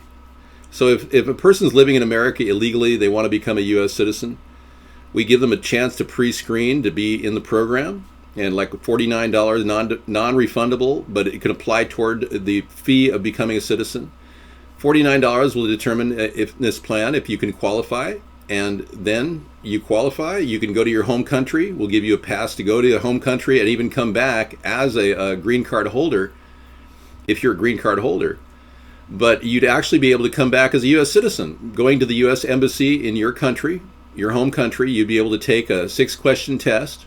And if you didn't know English, history, or government, we'd be able to give you a free education. And it would be included in your fee. Deportation seems completely unrealistic. Remember when Mitt Romney in the last election said that people should self-deport? I mean, the show started a long time ago, Mimi. The show started when you were born. And now you're on your way, trying to evolve. You're flirting with me, I know. Peabody, hey, what's going on? Why not 50? Why not 50 what? $50,000 to get into become a U.S. citizen? I think 6-question text is what they have right now, KR. I'm not making this up. It's so simple to become a U.S. citizen that way. They have 6 questions they have to ask. An answer. Yeah. Free education, it's included in a $5,000 fee. That's part of our program. So if you are a legal alien right now, you can become a U.S. citizen this way. And if the fee gives you a chance to take the 6-question test as many times as you need within 6 months. We do not want people coming to the border hoping to get free amnesty like Barack Obama and Hillary Clinton want. We don't want Donald Trump to go like a Gestapo through the streets deporting people either. We don't want a greater police state. We want a reduced police state. That's the future of my future America. Not a bunch of goose-stepping Gestapo agents walking around telling you whether you're allowed to be here or not. Do you have your papers? Tandaleo says, I've taught illegals, grade 10, and they all want to make America great. Their parents brought them, and they had no choice. They were good kids. See, it's not like they're bad people, then they come over here as anchor babies. Well, the Mexican wall would be built by illegal aliens that are currently in our prison system. Right now, we have close to 400,000 illegal aliens in our prison system, costing $26 billion a year to warehouse them. And that's a savings that we will pass off to the operational expenses of the border. And we will give them a 3-month work duty detail. We'll make $1 a day. And we'll even give them a knapsack with everything they need to survive on their own when they go to their home country. We're going to, at that point, give them access to go back to their home country. This will not apply to capital criminals. A lot of illegals are just low-level drug charges. We could easily give them an opportunity to work at the fence. And I think it'll be a good chance to get the fence built rather quickly. We have enough fencing right now around our country currently, warehousing FEMA camps in the northern sector of our nation. We don't need those FEMA camps. They can all have the fencing removed. We'll maintain whatever structures are in there as food resources and regional food centers. And we'll have the lockable buildings, but we won't need fencing around any of those FEMA camps in the northern sector. So that's where we're going to get the fencing. We've already got the material. We just have to bale it up, put it on the back of trucks and rail cars, and send it to the border and have illegals that are currently in our prison system build it. Donald Trump didn't wait for the memo, and when he took my idea and ran with it, he was simply asked, well, what are you going to do? Who's going to pay for this? And being he can't think on his feet quickly, he said, Mexico's going to pay for it. Yeah, there's the ticket. Mexico, they're going to pay for it. So yeah, we're not going to make mistakes like that. And I don't want to make an aggressive move toward Mexico. I really want to make sure that they're on board with what we're doing. At least they're aware of it. We're not going to get their approval, of course, but we're not going to expect them to pay for it. Yeah, that's the ticket. Yeah, Mexico. Yeah. I feel like I'm in the Three Stooges movie with Donald Trump. I know, I've heard nothing but good things, Concordia, about this Conchita Pibil and cilantro. Yeah. I love fish tacos too, so that's definitely something I'm going to try to make myself. Yeah, well, illegals won't be needed very soon. Frankly, we've got robots that can handle all the things that the illegal aliens are doing, so it's not like we need to exploit labor. businesses that vote Republican typically will try to exploit labor, and illegals are probably high on their list. That's why the Republicans and the Democrats want the illegal alien thing to continue. They do not want in any way for us to get out of this endless use of illegal aliens. That's why we can't solve the illegal alien problem under either the Democrats or the Republicans. Even Donald Trump hires illegals when he works on his hotels, and he's already on record. Illegals have said, "Oh yeah, I am not illegal here. I work for Mr. Trump." Yeah. But yeah, check out this amazing operation. I mean, some of the best strawberries in the world can be harvested with an automatic strawberry picker. These are organic, healthy, well-made strawberries grown a certain way. We just have to redevise the way we grow things. And automation is so wonderful that we won't have to rely on illegal aliens to get sprayed on with pesticides every day. Yeah, it's not like we need hosts of illegal aliens. That line of crap has been pushed around by both parties. Thoughts on Ben Carson supporting Donald Trump, Grizzly? I believe that Ben Carson is desperate for a job. I don't know if there's any more Siamese twins that want their heads separated. So he probably is vying for the vice presidency, thinking that Trump is going to pick a black man as a vice president. He doesn't realize that people don't want anybody in that position who went after their mother with a ball-peen hammer.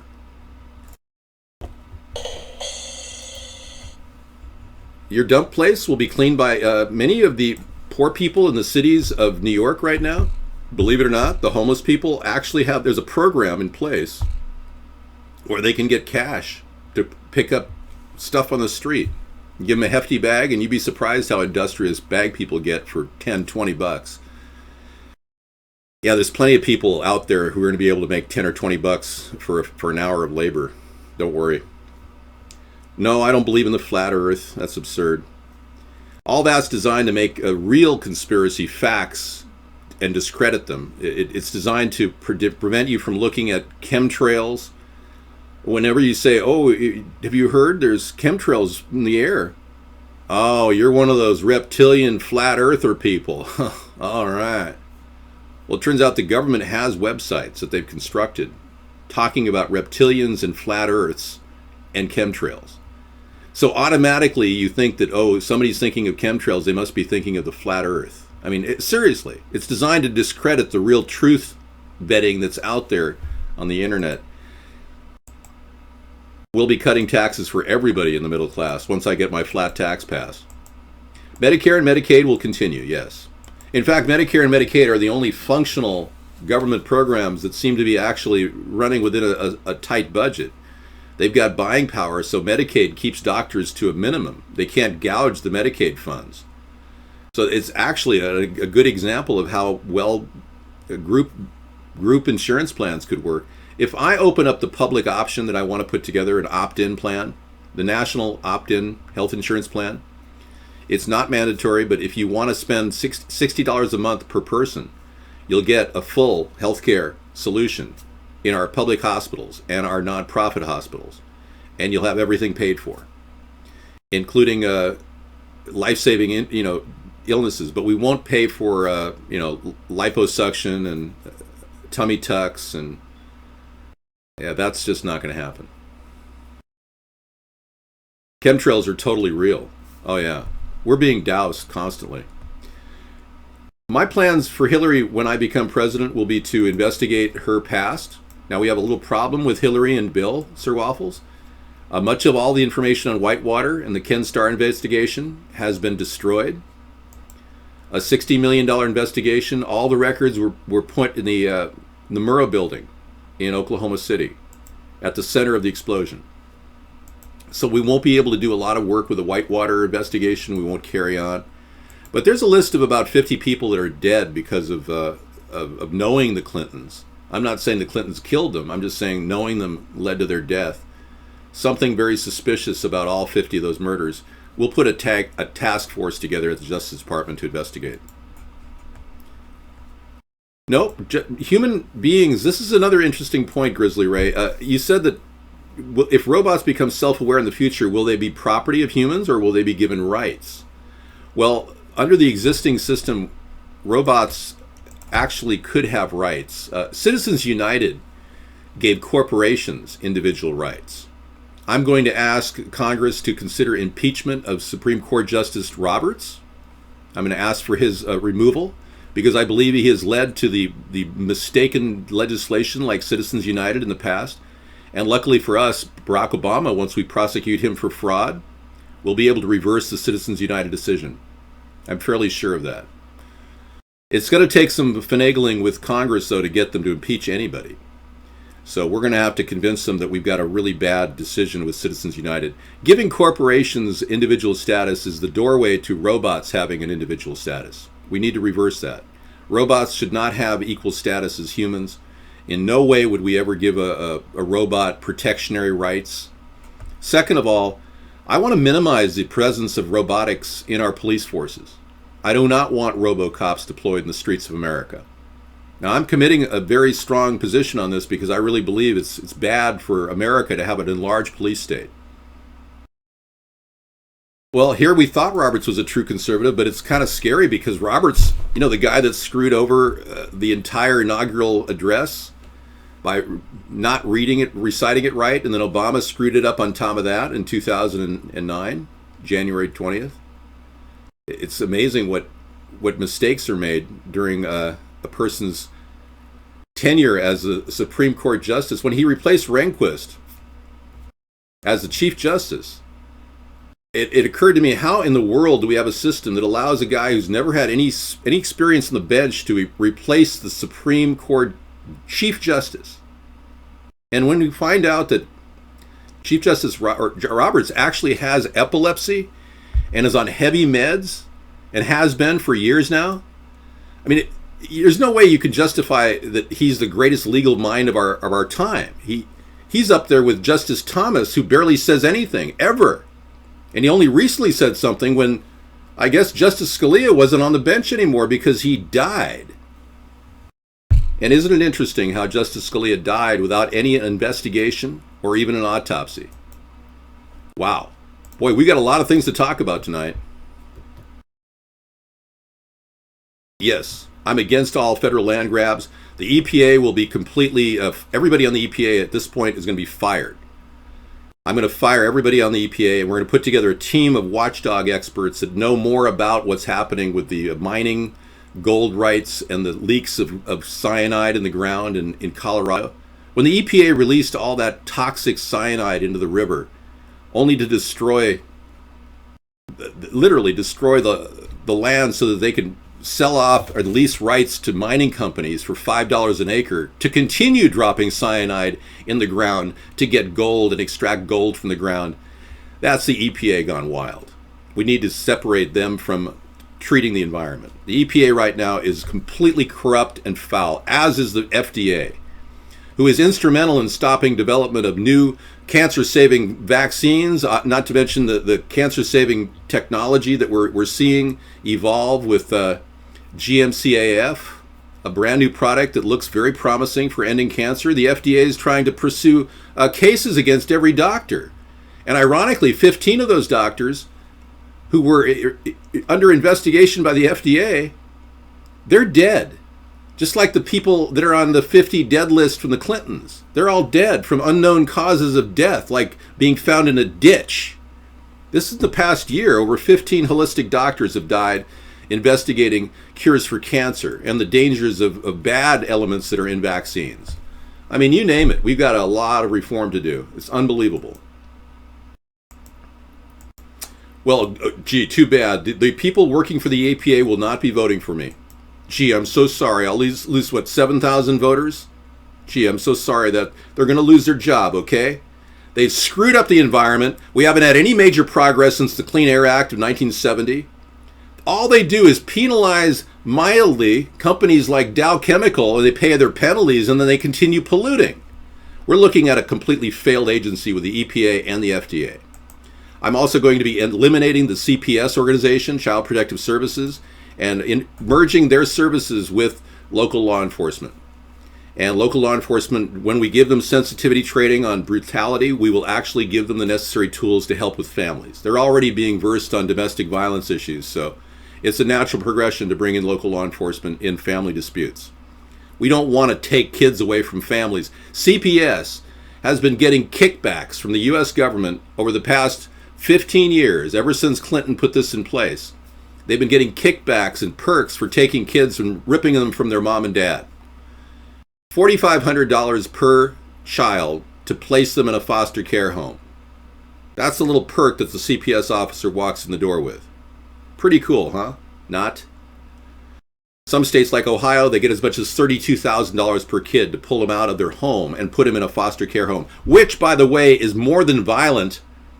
1,000 children a year in America die in those foster care facilities with bad parenting, and torture goes on. Torture. They're literally being beaten to death by really bad foster parents. So when I get rid of CPS, I'm diverting $7 billion into a slush fund, and from that we're going to be pulling the necessary funds to create modern orphanages.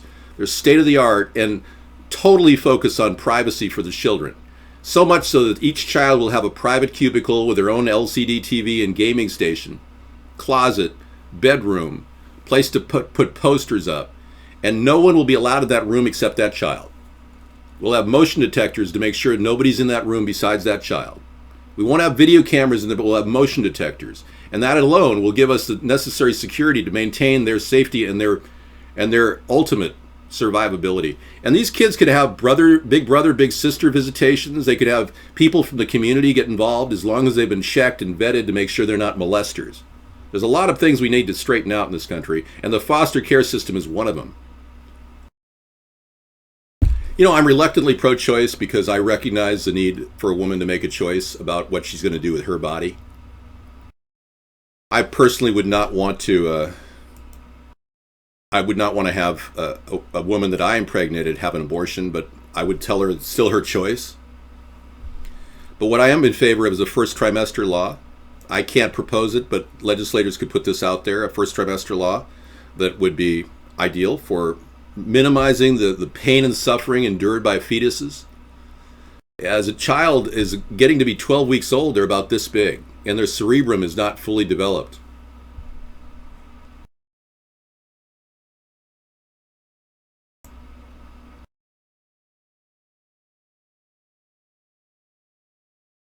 Wow, a 4-year-old Asian boy mispronounced the word cucumber as cooker bomb.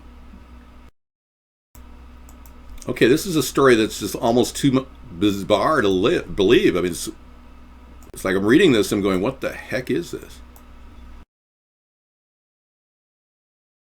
A 4-year-old Asian boy who mispronounced cucumber as cooker bomb was recommended for a de-radicalization program by staff at a UK nursery. According to the child's mother, who's not been named, workers at the Luton-based nursery raised the suggestion after the boy drew a picture of a man with a large knife cutting the vegetable. Talk about xenophobia. Whoa. Fear of Muslims. No opening at all for funding of Planned Parenthood, none whatsoever. What I'd like to see Planned Parenthood devolve into would be a place to offer machines outside of I'd like their doors closed and only allowed one doctor on staff to do abortions for money, no federal funding. I'd like the other part of Planned Parenthood to be machined kiosks that offer condoms and pregnancy test kits and STI test kits, all of which people can perform at home and mail in to a separate agency. The idea of Planned Parenthood taking on such a monumental spectacle in our American economy is ridiculous. Why would we want young women to get a free abortion? I mean, it makes no sense for us to encourage women to have abortions. We should encourage them to have adoption agencies available and even an orphanage in case they want to carry their child full term and write everything off to the state and say, hey, yeah, will I retain visitation rights? And we'll even give them a codicil. They'll be able to actually have visitation of their child even if they adopt out. These are the ways a modern society deals with problems. We don't allow perverts and pedophiles and molesters to hang out in the CPS network and call up and say, I'd like to get a blonde girl. And that's how it is right now. It's sick. Some of them are infested with pedophilia. Okay, let's take a look. Chat room celebrity. Univision plays video of Benghazi victim's mother. Hillary sinks lower than pond scum in response. Wow. Clinton admits the video did play a role in Benghazi. Yeah, well, that was the video, Innocence of the Muslims. That was their big line that they kept talking about at the beginning. With the issue of trust, Secretary Clinton, on the night of the attacks in Benghazi, you sent an email to your daughter Chelsea saying that Al-Qaeda lie group was responsible for the killing of the Americans. However, some of the families claim that you lied to them. Here's Pat Smith, the Mother Information Officer, Shan Smith. Let's listen. Hillary and Obama and Panetta and Biden and all of Susan Rice all told me it was a video when they knew it was not the video. And they said that they would call me and let me know what the outcome was. Secretary Clinton, did you lie to them? You know, look, I feel a great deal of sympathy for the families of the 4 brave Americans that we lost at Benghazi. And I certainly can't even imagine the grief that she has for losing her son. But she's wrong. She's absolutely wrong. I and everybody in the administration, all the people she named, the president, the vice president, Susan Rice, we were scrambling to get information that was changing literally by the hour. And when we had information, we made it public, but then sometimes we had to go back and say we have new information that contradicts it. So I testified for 11 hours. Anybody who watched that and listened to it knows that I answered every question that I was asked, and when it was over, the Republicans had to admit they didn't learn anything. Why? Because there had already been one independent investigation. There had been 7. You know, I'm not going to let her continue this diatribe of nonsense and dodging and bluffing. And let's just level the playing field here. Hillary concocted the story that the Innocence of the Muslims movie was the cause of the rioting that led to Chris Stevens' death. Yet she told her daughter secretly it was a terrorist attack. So she had one thing coming out of her mouth in one side of at the very same time she was telling another story to the world press. And that alone indicts her in this matter. She can't dodge this. She literally said 2 different things were happening at the same time to 2 different people. She can't dodge that. But she has eliminated 5 months of her emails, effectively, without even facing charges for a Class C felony for public disclosure violations, which she should be charged with right now. And nobody in government seems to have the balls, because she's got so much political capital and funding behind her, to go after every single congressman with all kinds of illicit charges. These people use things against each other to hold back the tide of the press and the scrutiny involved. Let me give you a little food to think about here in this matter. Food for a thought. The man who created the Innocence of the Muslims was a paid federal informant. He made that 14-minute loop, and they pretended like it was a full movie. The whole story was generated in the White House. The truth about the CIA not knowing of anything about this movie was made evident in this inquiry that she said she was involved in, an independent investigation. That the White House generated that story, she generated that story, and there's no way that that story was the reason why Chris Stevens was killed.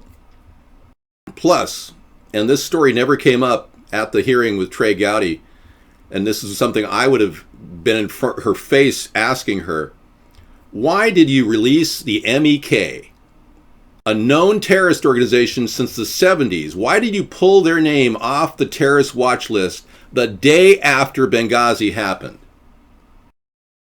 No one's ever asked her that question.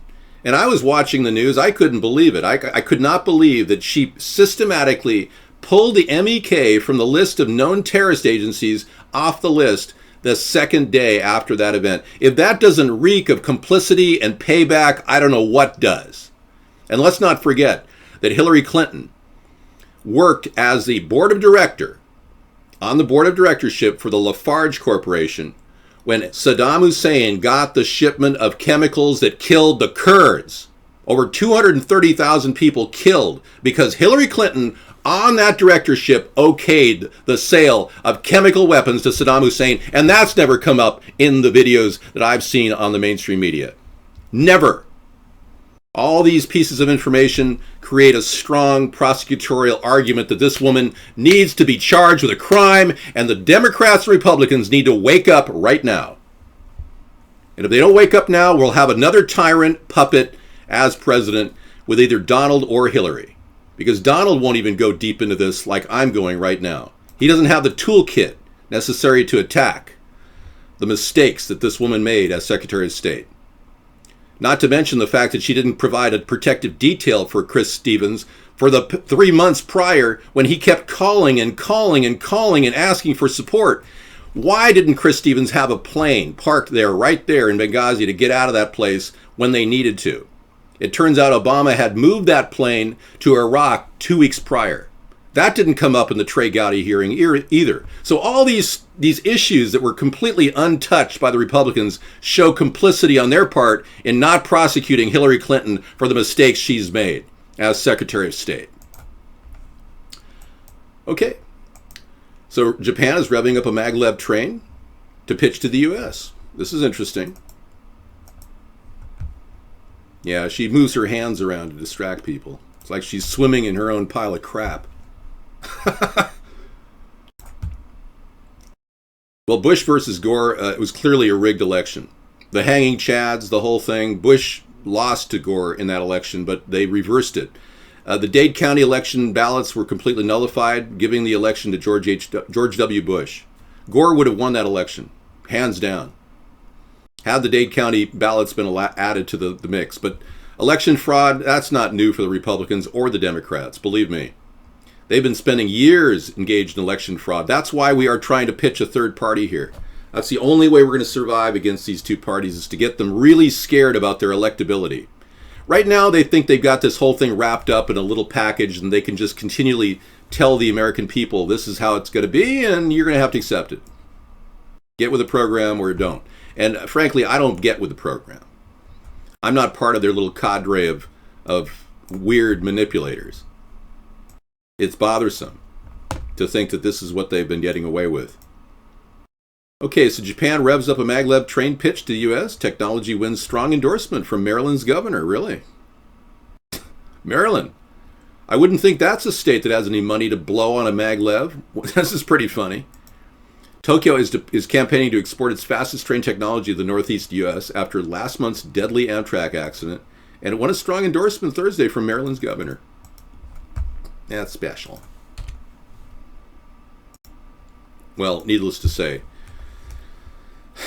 the American people haven't had an industrial leader like Teddy Roosevelt since Teddy Roosevelt. We haven't had a person who can ramp up innovative technologies and get the American government to run efficiently, and to put the right emphasis on limits to monopolies growing, like Teddy Roosevelt did. I wasn't born when Teddy Roosevelt was around, but I can tell you that we would have had a maglev rail train built by now. Even though it may have been small, like LA to Downey, we would have had that by now had I been president over the past 7 years. The Northeast Maglev rail train was in design stage over 10 years ago. The very same thing they're pitching. Japan is pitching Maryland on right now. We've got the design, we're ready to go. We just don't have the technological leadership. Here it is.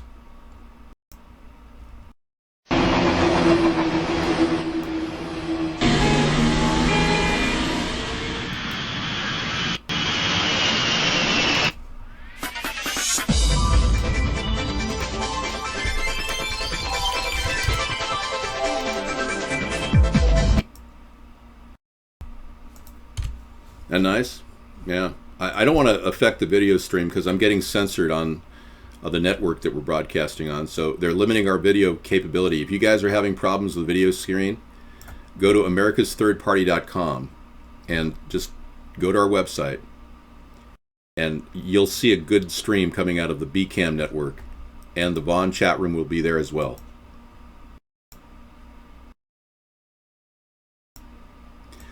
Well, in this particular case, there is only one hidden leader, and it happens to be a person who's right in your face every night. Me.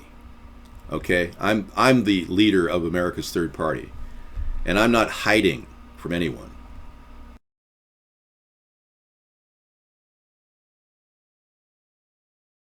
Right, Saul Alinsky, Rules for Radicals. Figure out what Hillary and George Soros are up to. Thanks, Noble Watchman. Yeah. Saul Alinsky and the original socialist agenda was to continually giving out money and doling money out in the nanny state and buying votes that way, and gradually watering down the voting populace and making them uneducated in the process and keeping them hooked to the socialist plan. But in the end, socialism fails because it relies on the bilking of the working class to pay for the non-working class, which is a failed economic model. It always has been a failure.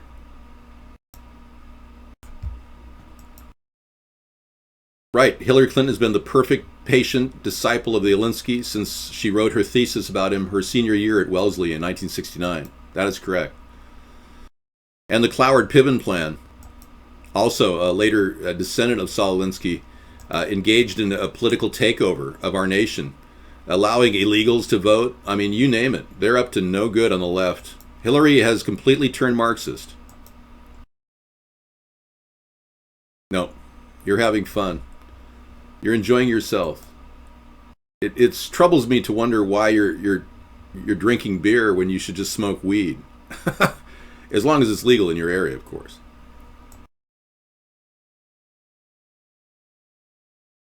Yeah, I disagree with Gore's climate change global warning as well.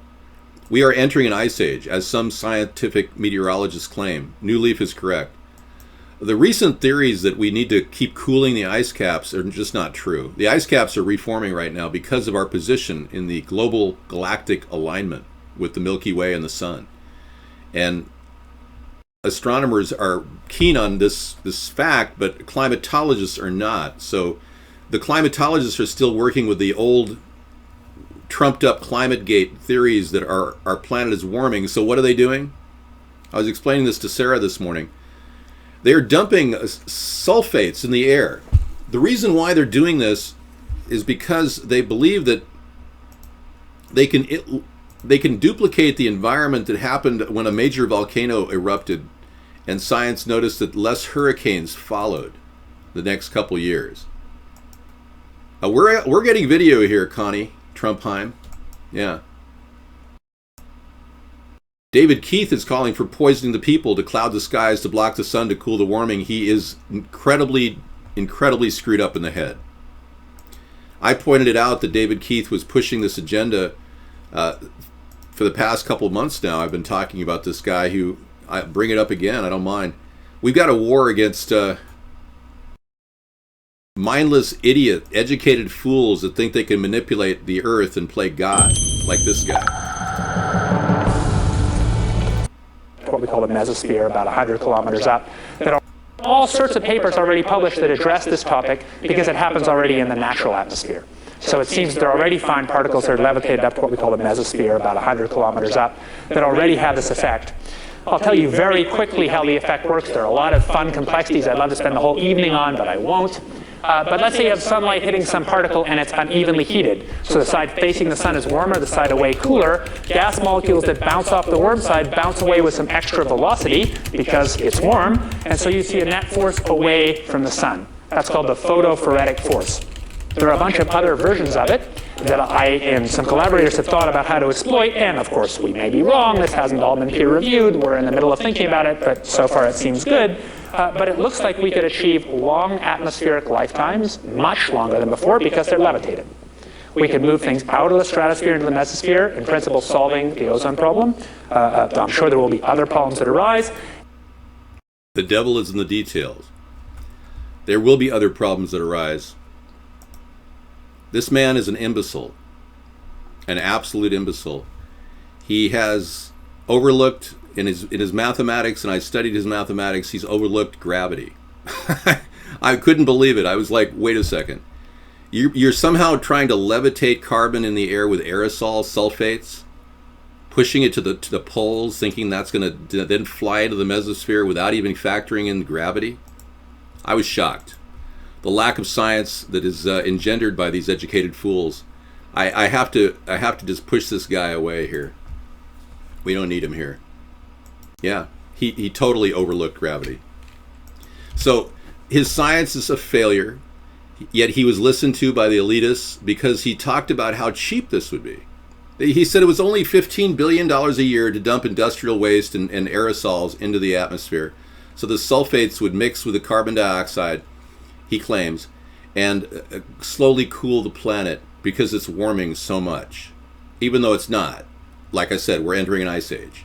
So talk about confusion at the academic levels. A person of my intelligence looks at this and absolutely, I'm floored that these C- students get put in a position. It's like the Peter principle.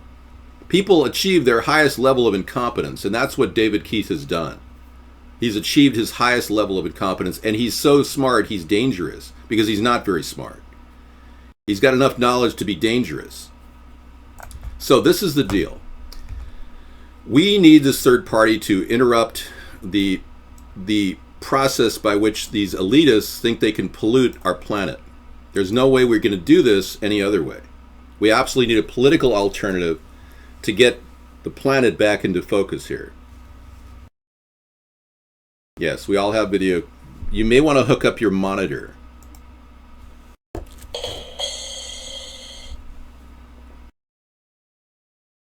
Yes, they're using warfare against the haves, which Alinsky referred to as political jiu-jitsu. Don't kid yourself. I've got a big problem with excessive greed. That's why some people accuse me of being a socialist. But my problem mostly is with monopolies that are trying to take overtaking authority over other businesses and knock out their competition, like Standard Oil did, like General Telephone did. My problem is with companies like Google, which are being manipulated by our government. I would rather have our government literally be us, and we have jobs working from our home, making $36,000 a year at Google, as opposed to some rich, spoiled brat from an Ivy League school making $400,000 to sit there and nurse a cup of cappuccino at Starbucks and go, oh, you know, it'd be really totally cool. You know, like, for sure. All right. But we do have a problem with excessive wealth. Money has gone into areas of liquidity traps where they don't create American jobs. They don't want to start a business. Most companies are actually making enough money to barely make it in our economy by simply selling their old retail outlets out. Sears is now in the business of selling real estate, their real estate, because they can't seem to make any money in the retail sector. There are dozens of third parties. No, we are America's third party. Big difference. None of those facsimiles there's cheap strike-offs of what we are. I've been doing this for 7 years. They barely have been able to get off the ground. We've already got a strong established viewership. And not only is our viewership going through this small little network here, but we're being telecast across the globe. We're being played live on a television channel in Japan right now. But thank you so much for coming in and saying we're nothing. I get this all the time from people. It's hilarious to hear these people say, oh, you're one of many third parties. You know how long third parties have been around? Well, Japan knows a lot of people. The Japanese people are interested in American politics. They have American friends. The reality is, third parties have been trying to get off the ground since the 1870s, right after our government created its final nail in the coffin, so to speak. They created the United States, the corporation, which is the reason why our country is floundering economically, because we are saddled with all this ridiculous shared debt with the World Bank. The Federal Reserve is the connection to the World Bank, and we don't need the Federal Reserve. It's a private corporation. And if Congress would get their crap together, we would get rid of the Federal Reserve, and I will work toward that. And we'll get our troops home and protect our borders. But we're never going to do that unless we stop this the tyranny of the two-party system. If you can't break the back of the two-party system, then we can't stop this. then I'm just talking idly in the show every night, which is fine. I'm not personally invested in this too much. Obviously, since I'm not a person seeking personal gain, I realize that life is just a process. I keep doing what I do in order to keep raising the bar of intelligence and awareness in America. The reality is, even robotics can't clean up the Fukushima mess. The robots sent to clean up Fukushima power plant have died. Not even robots and the lithium battery cells can withstand the sheer radiation and the heat. For one, they're going to have to convert to nickel metal hydride, and if they haven't, they need to do that. Lithium batteries are notoriously volatile. Case in point, the Boeing 787, which literally boils as it flies around the world. They have separate containers and heat measurement tools and all kinds of things to prevent them from boiling up. Lithium ion is not the technology they need to use, but they'll eventually come up with a battery pack that will withstand the Fukushima radiation levels. The robots who went into Fukushima's no man's land have not returned after radiation levels in the power plant proved too strong for their current circuit boards to handle. That's right. Yeah, robots don't fare much better than humans. So we've got a real problem on our hands. That's why I continually go back to my plan of dumping dirt on top. Working our way from the outside in and layering until we have a large carapace over the outside of reactor number 4. And do so with reactor number 3, 2, 1, even 5 and 6.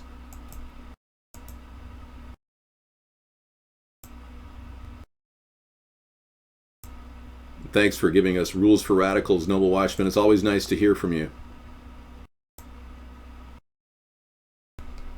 All right. Well, this has been very informative. And as your future commander-in-chief, I want to bring up the fact that I want to work directly with the Veterans Administration. When we bring our troops home, we're going to put together mobile medical VA facilities. Every facility in America, Veterans Administration will have a telemedicine vehicle attached to it, maybe up to 10. Working directly with doctors that are at the VA facility, telemedicine vehicles will be able to give you state-of-the-art healthcare treatments in your local neighborhood.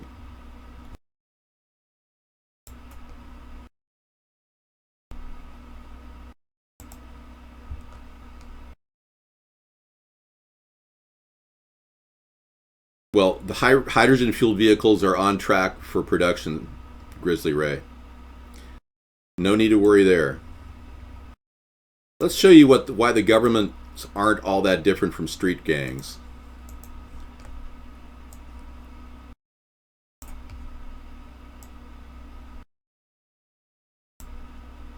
Let's take a look. At some point, you may have heard someone call the government a gang of thieves writ large, which is a generalization of a quote attributable to libertarian thinker Murray Rothbard. Oh yeah, I immediately think of Murray Rothbard when I think of that. However, if you're not familiar with the philosophy behind the quote, you might mistakenly believe that it's nothing more than a clever observation on the wasteful and corrupt nature of government. That's because you are not or may not be aware of the meaning of writ large. It's synonymous with clearly or obviously. In reality, Rothbard wasn't trying to make a clever statement. He was quite literally calling the government a gang. And the more we feature our Conspiracy Monday and Truth Tuesday shows, the more we realize that our country's been run by thugs ever since that fateful day when John F. Kennedy had his head blown clean off. Yeah. It wasn't Lee Harvey Oswald that pulled the deadly shot, killed the president. That was some abstract. He was a patsy. By his own admission, he was a patsy. What happened to JFK was a series of shootings that occurred that day, and no investigation by our government has revealed that fact, but many independent investigations have shown that up to 9 different hitman crews were brought to the assassination point where John F. Kennedy was killed. Plus, there's ample evidence to suggest that the Zapruder tape has been altered by the FBI. the afternoon of the assassination. In an interview before a live audience, Stolley recalls his weekend in Dallas. And I went into the Adolphus Hotel to set up an office. And I'd been there about an hour or two, and I got a phone call from one of your distinguished, Patsy Swank. She had gotten word from a colleague that a local businessman had photographed the assassination from beginning to end with an 8mm home movie camera, and she phonetically, she pronounced his name.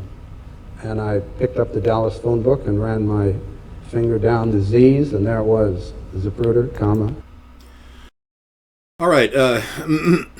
First of all, I find it incredibly hard to believe that only one camera photograph of the Kennedy's assassination existed. Now, I lived at a time in the 60s when people used to buy things with green stamps. I don't know if you remember this, but my mother, she managed to purchase an 8mm and a high 8mm, or a super 8mm, with green stamps. She bought two of them, and they were prevalent. In the 60s, in Dallas, Texas, many people had cameras.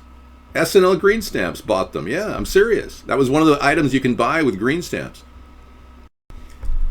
So it's highly unlikely that the Zapruder tape was the only tape actually taken of JFK. That's for starters, okay? Just to get the ball rolling. There is a photograph in the Zapruder tape of another woman filming the assassination from the ground level. We never found her. She's called the babushka. She was standing there with a camera, dressed like a babushka woman with a camera. We never found that photograph, that footage. But the Zapruder tape is very interesting because the chain of evidence was completely lost. By the time Zapruder revealed it and gave it to an authority at the FBI, it disappeared for a few days and reappeared. And in that reappearance, it had been doctored. The film was shown in public for the first time. By the end of the trial, it had been shown 9 more times. With the film in his possession, Garrison made sure duplicates were made. A conspiracy believer, Garrison wanted the bootleg copies to be distributed to colleges and universities across the country. After seeing the film, he believed the students would demand the assassination investigation be reopened. One of the the Zapruder tape and the digital remastering of the tape has all the earmarks of what appears to be a doctored photograph of the president's head. This is a section you can't see because it's very, very blurry right now, but the top of his head was actually doctored to make it appear like the actual autopsy photos of not JFK, mind you, but another man, Officer Tibbet, a person who actually looked very similar to JFK, but who had a slightly different face and appearance. And even Jackie said, "That's not my husband." And they had done a job on Officer Tibbet the same day. He died. Now, what's the chances of the same thing happening to a guy who looks just like JFK the same day that JFK died? Look at their pictures aligned together. Officer Tibbet died the same day JFK died in Dallas. Tell me that wasn't the telltale sign. That's the smoking gun of a replacement. Thank you. Blessing you with us, or suit and tie today. Thank you. I'm glad to wear a suit and tie. Feels good. Feels like the right thing to wear. I always feel comfortable in a suit and tie. Yeah, Officer Tibbet looks just like our late president. People used to say he was like a dead ringer. It's like, here comes JFK again. That was his name. They made fun of him at the police academy. They called him JFK Jr. or something. But it turns out that the guy who worked on the bodies of JFK and Officer Tibbet in a plane heading to D.C. from Dallas was working rapidly, and JFK's entire head was torn off. In fact, the artistic rendition that they did to the Zapruder tape showed a blackening of that area that literally had his brains flying out. And they even cleaned up the back of the hood so you can't even see where the president's brain was. When Jackie Kennedy went out on the back of the hood, people asked her later, what were you doing when you jumped out of the back of the hood? Was she trying to evade getting shot herself? Or she actually said that she was trying to pick up his head, which wasn't in the film. So it's a telltale sign that the government doesn't want you to know what happened the day our great president died. And you may not even think he's a great president. I do. But the day he died was the day the thugs took over. And the day our country has fallen into the hands of these thugs. We're here today now with a nation run by thugs, a two-party system controlled by money and media powers, and you, the American people, without a single way of stopping it, other than to get people behind this third party and to get my name on the ballot or to vote me in, write me in, force a recount. I just showed you the Zapruder tape, a little bit of Office Tibbet, and we did a little JFK thing. We have hope again. We have Sponheim. That's right. So accountability from a government that is seemingly non-accountable for their actions. That's what we're hoping to get with a third party. We don't have it right now, folks. We've got people that won't answer questions, that hide their emails, that hide behind political pundits that warp the truth, and spin doctors that manipulate you to think that in some way Donald is anti-establishment when he's in the 1%, as is Hillary. I mean, hello. We've got a nation, 1%ers are trying to run our nation. Time for a common American. That's why we need Sponheim. I know, exactly. Okay, this is a good story that came in.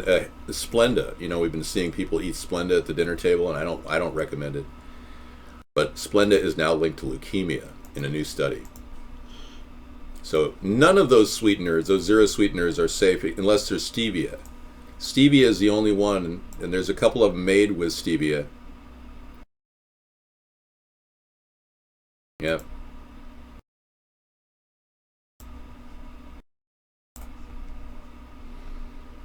Yeah. I don't drink Splenda. I don't use it. I've used it once or twice, but that's a long time ago. The artificial sweetener sucralose, which is found in the ubiquitous yellow packets of Splenda, is being linked to leukemia. Mice that were fed sucralose daily for their entire lives developed leukemia and other blood cancers. Unbelievable. Again, no testing. They don't really care about us. They really don't. They want to throw products in the market on our tables that are poisonous, and they don't give a crap about the human beings in this nation. I didn't see it, Asynchus. Okay, this is out of his mouth, folks. Ted Cruz. It's almost unbelievable that he's coming out with this stance, but apparently desperation leads to desperate things. He's now saying in his own words that he will significantly increase immigration by 500%.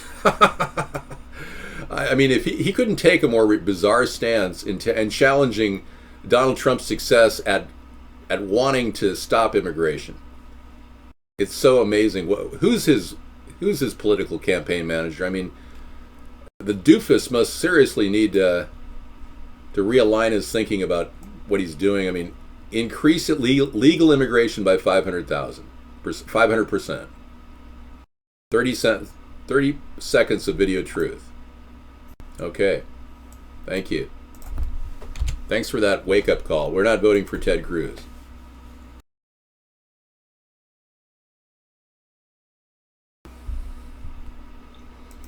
That was pretty cool. Wow, we got constant links coming in, you guys. Wow. A robot finds its way using artificial GPS brain cells.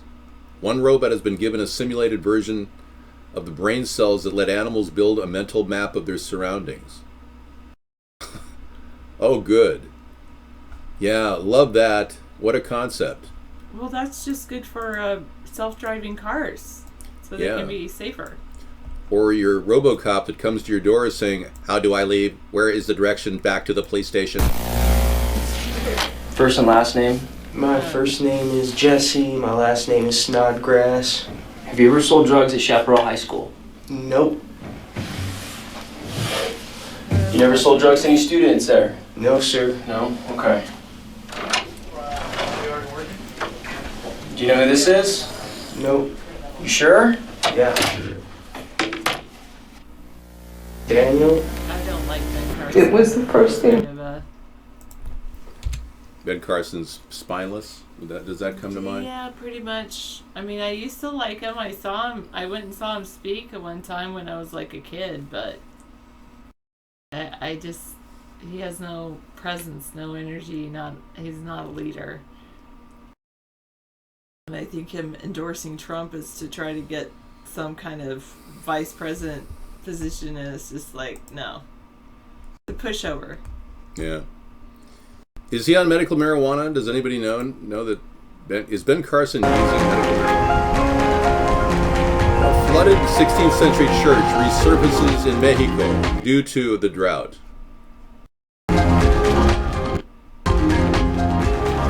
Wow, look at that. Amazing. The church was flooded along with the whole town of Jalipo Viejo to make way for a dam in 1962. And now it is back due to the drought in Mexico. Please, someone attack me? What? Meow TV quoted, I don't get it. Live debate. Did somebody say, please? Somebody said that in the live debate? I don't know. Is daylight saving times a government annoyance? Oh yeah, tonight is daylight savings time, right? Right, spring ahead. So we're going to spring ahead tonight, everybody. Or is it tomorrow night? I don't know. 3:12. It's tomorrow night. Oh no, it's right now. Okay, yeah, right now. Exactly. Spring ahead. Well, that's not liking it very much. Wow, man. Yeah. I'm going to stop clicking on links. I'm at 100% CPU. Yeah, stop clicking on links. We are dedicating this show closing links out. Well, we're dedicating this show as a remembrance of a great man who's still alive. Jacques Fresco is having his 100th birthday tomorrow. Isn't that wonderful? Aren't you excited, all of you? Yeah. 100th birthday. I'll be back. Okay, sounds good.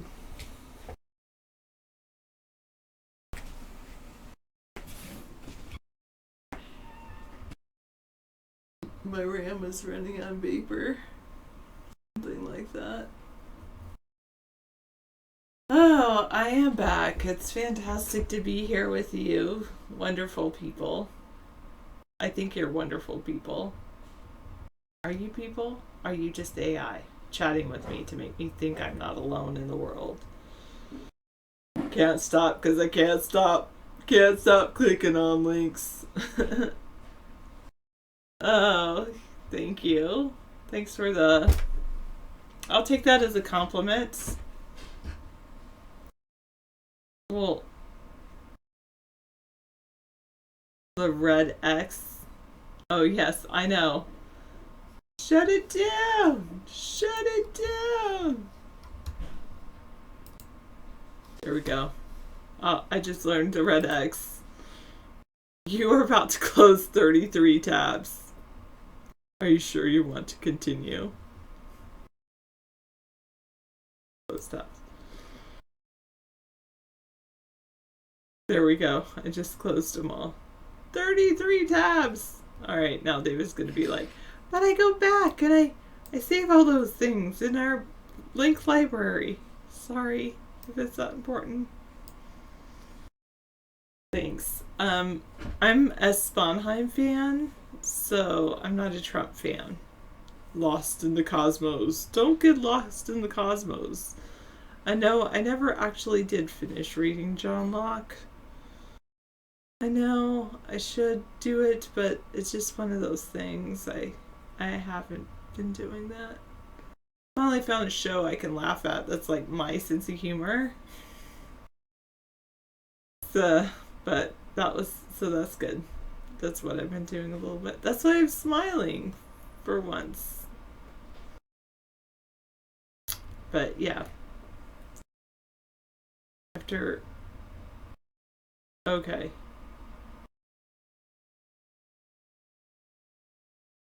Yeah, I know. Sometimes it does feel that way.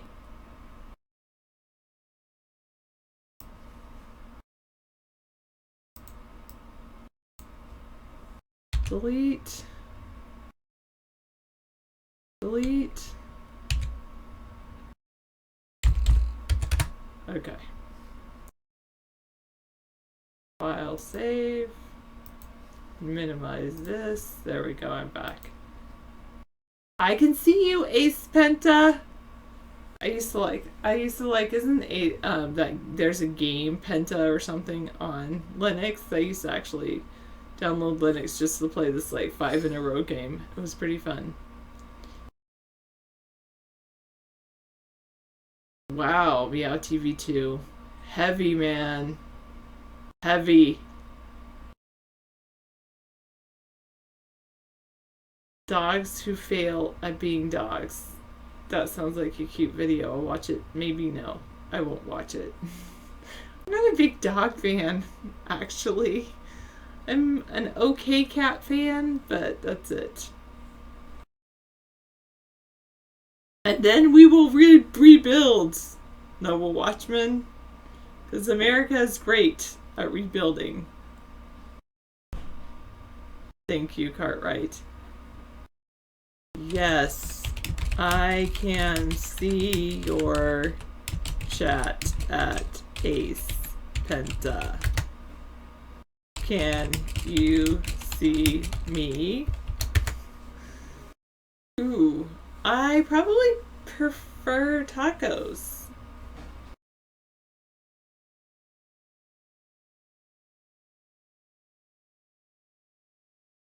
In Rules for Radicals, it outlines what is done to dissenters and how others will be re-educated. Yay! Am I in favor of the wall that Mexico is going to pay for? I'm in favor of a lethal electric fence lost in the cosmos.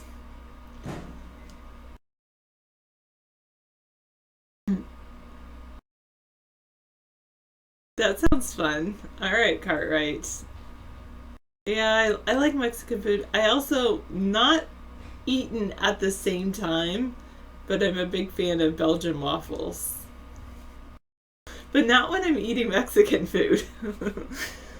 Oh. As long as people learn at their own pace, Grizzly Ray, it'll all be fine. Saul Alinsky?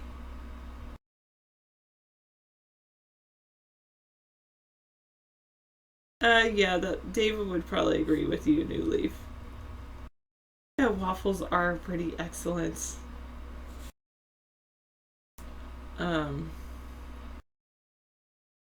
If you say so, Noble Watchman, who will be the last? Sarah Hart will be the last because she spreads light and love. So we're going to keep her around because she's so fun and happy. And who doesn't like to be happy? Seriously.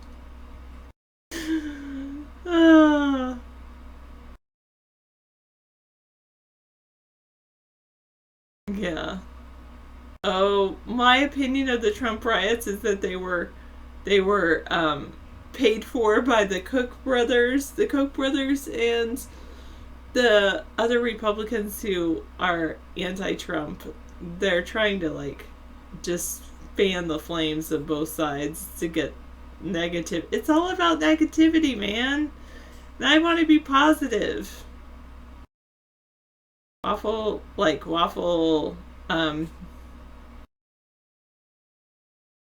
Yeah, so it's like it's batter basically, right? They call it waffle paste, but it's batter. And you just pour it in the... Okay. Yeah, that sounds pretty cool. Yeah, they have, well, George Soros and the Koch brothers probably paid for the... Probably both sides were there. Yeah, no problem. Don't worry. You can type in French. We're the ones. We should be able to use Google Translate, right? Meow TV too. we're not capable of using Google Translate. There's something wrong with us.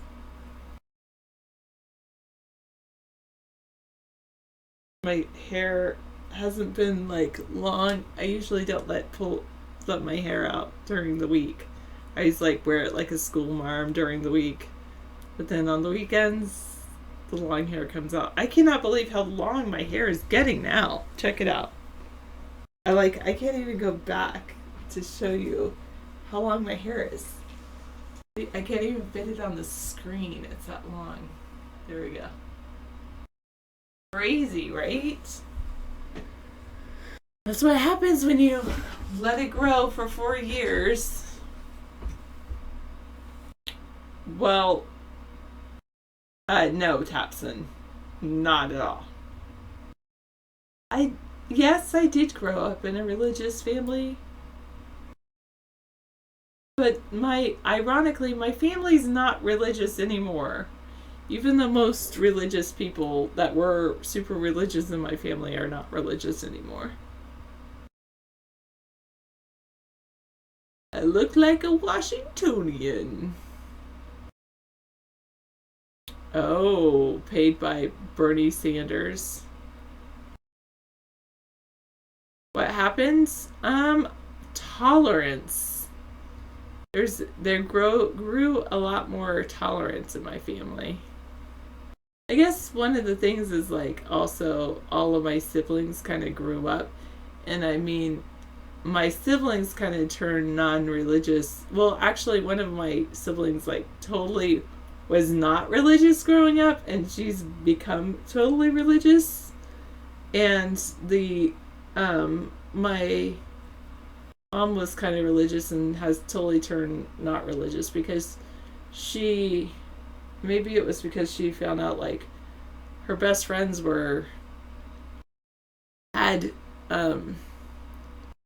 like she grew up with some really neat people and then later on in life found out they were actually of a different orientation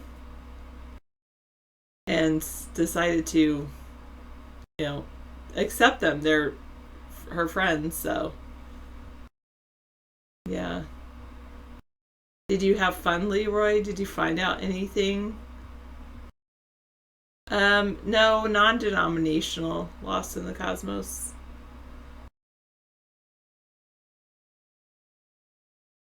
I have heard a theory like that, Grizzly Ray. Like, what if our future is really our past, or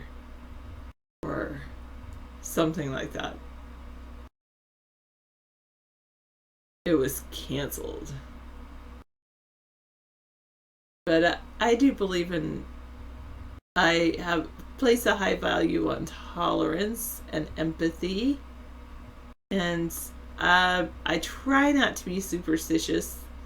Sometimes I am. Like, sometimes I'll wear certain things because I'm like, oh, things went pretty well last time I wore that.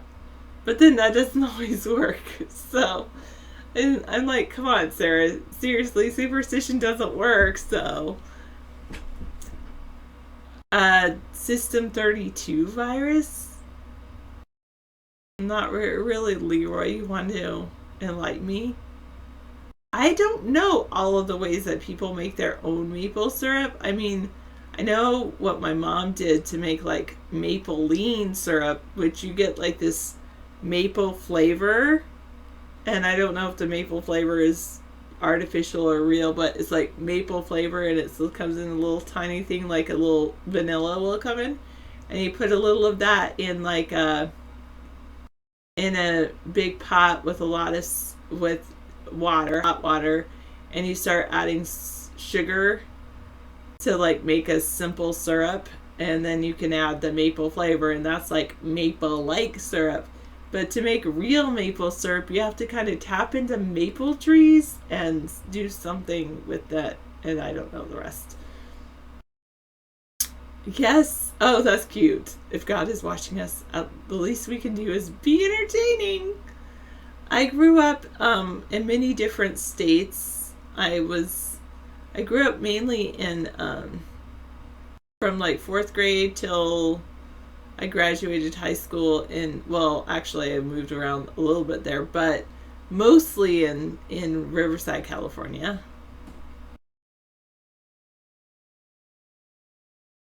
Oh, okay.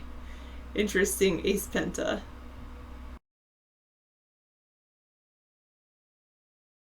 What state did you grow up in? No. No, Leroy. Ha ha ha ha ha. No. I grew up in upstate New York. I've been to Buffalo. I went to see Niagara Falls a few years ago. And I've never been to Six Flags.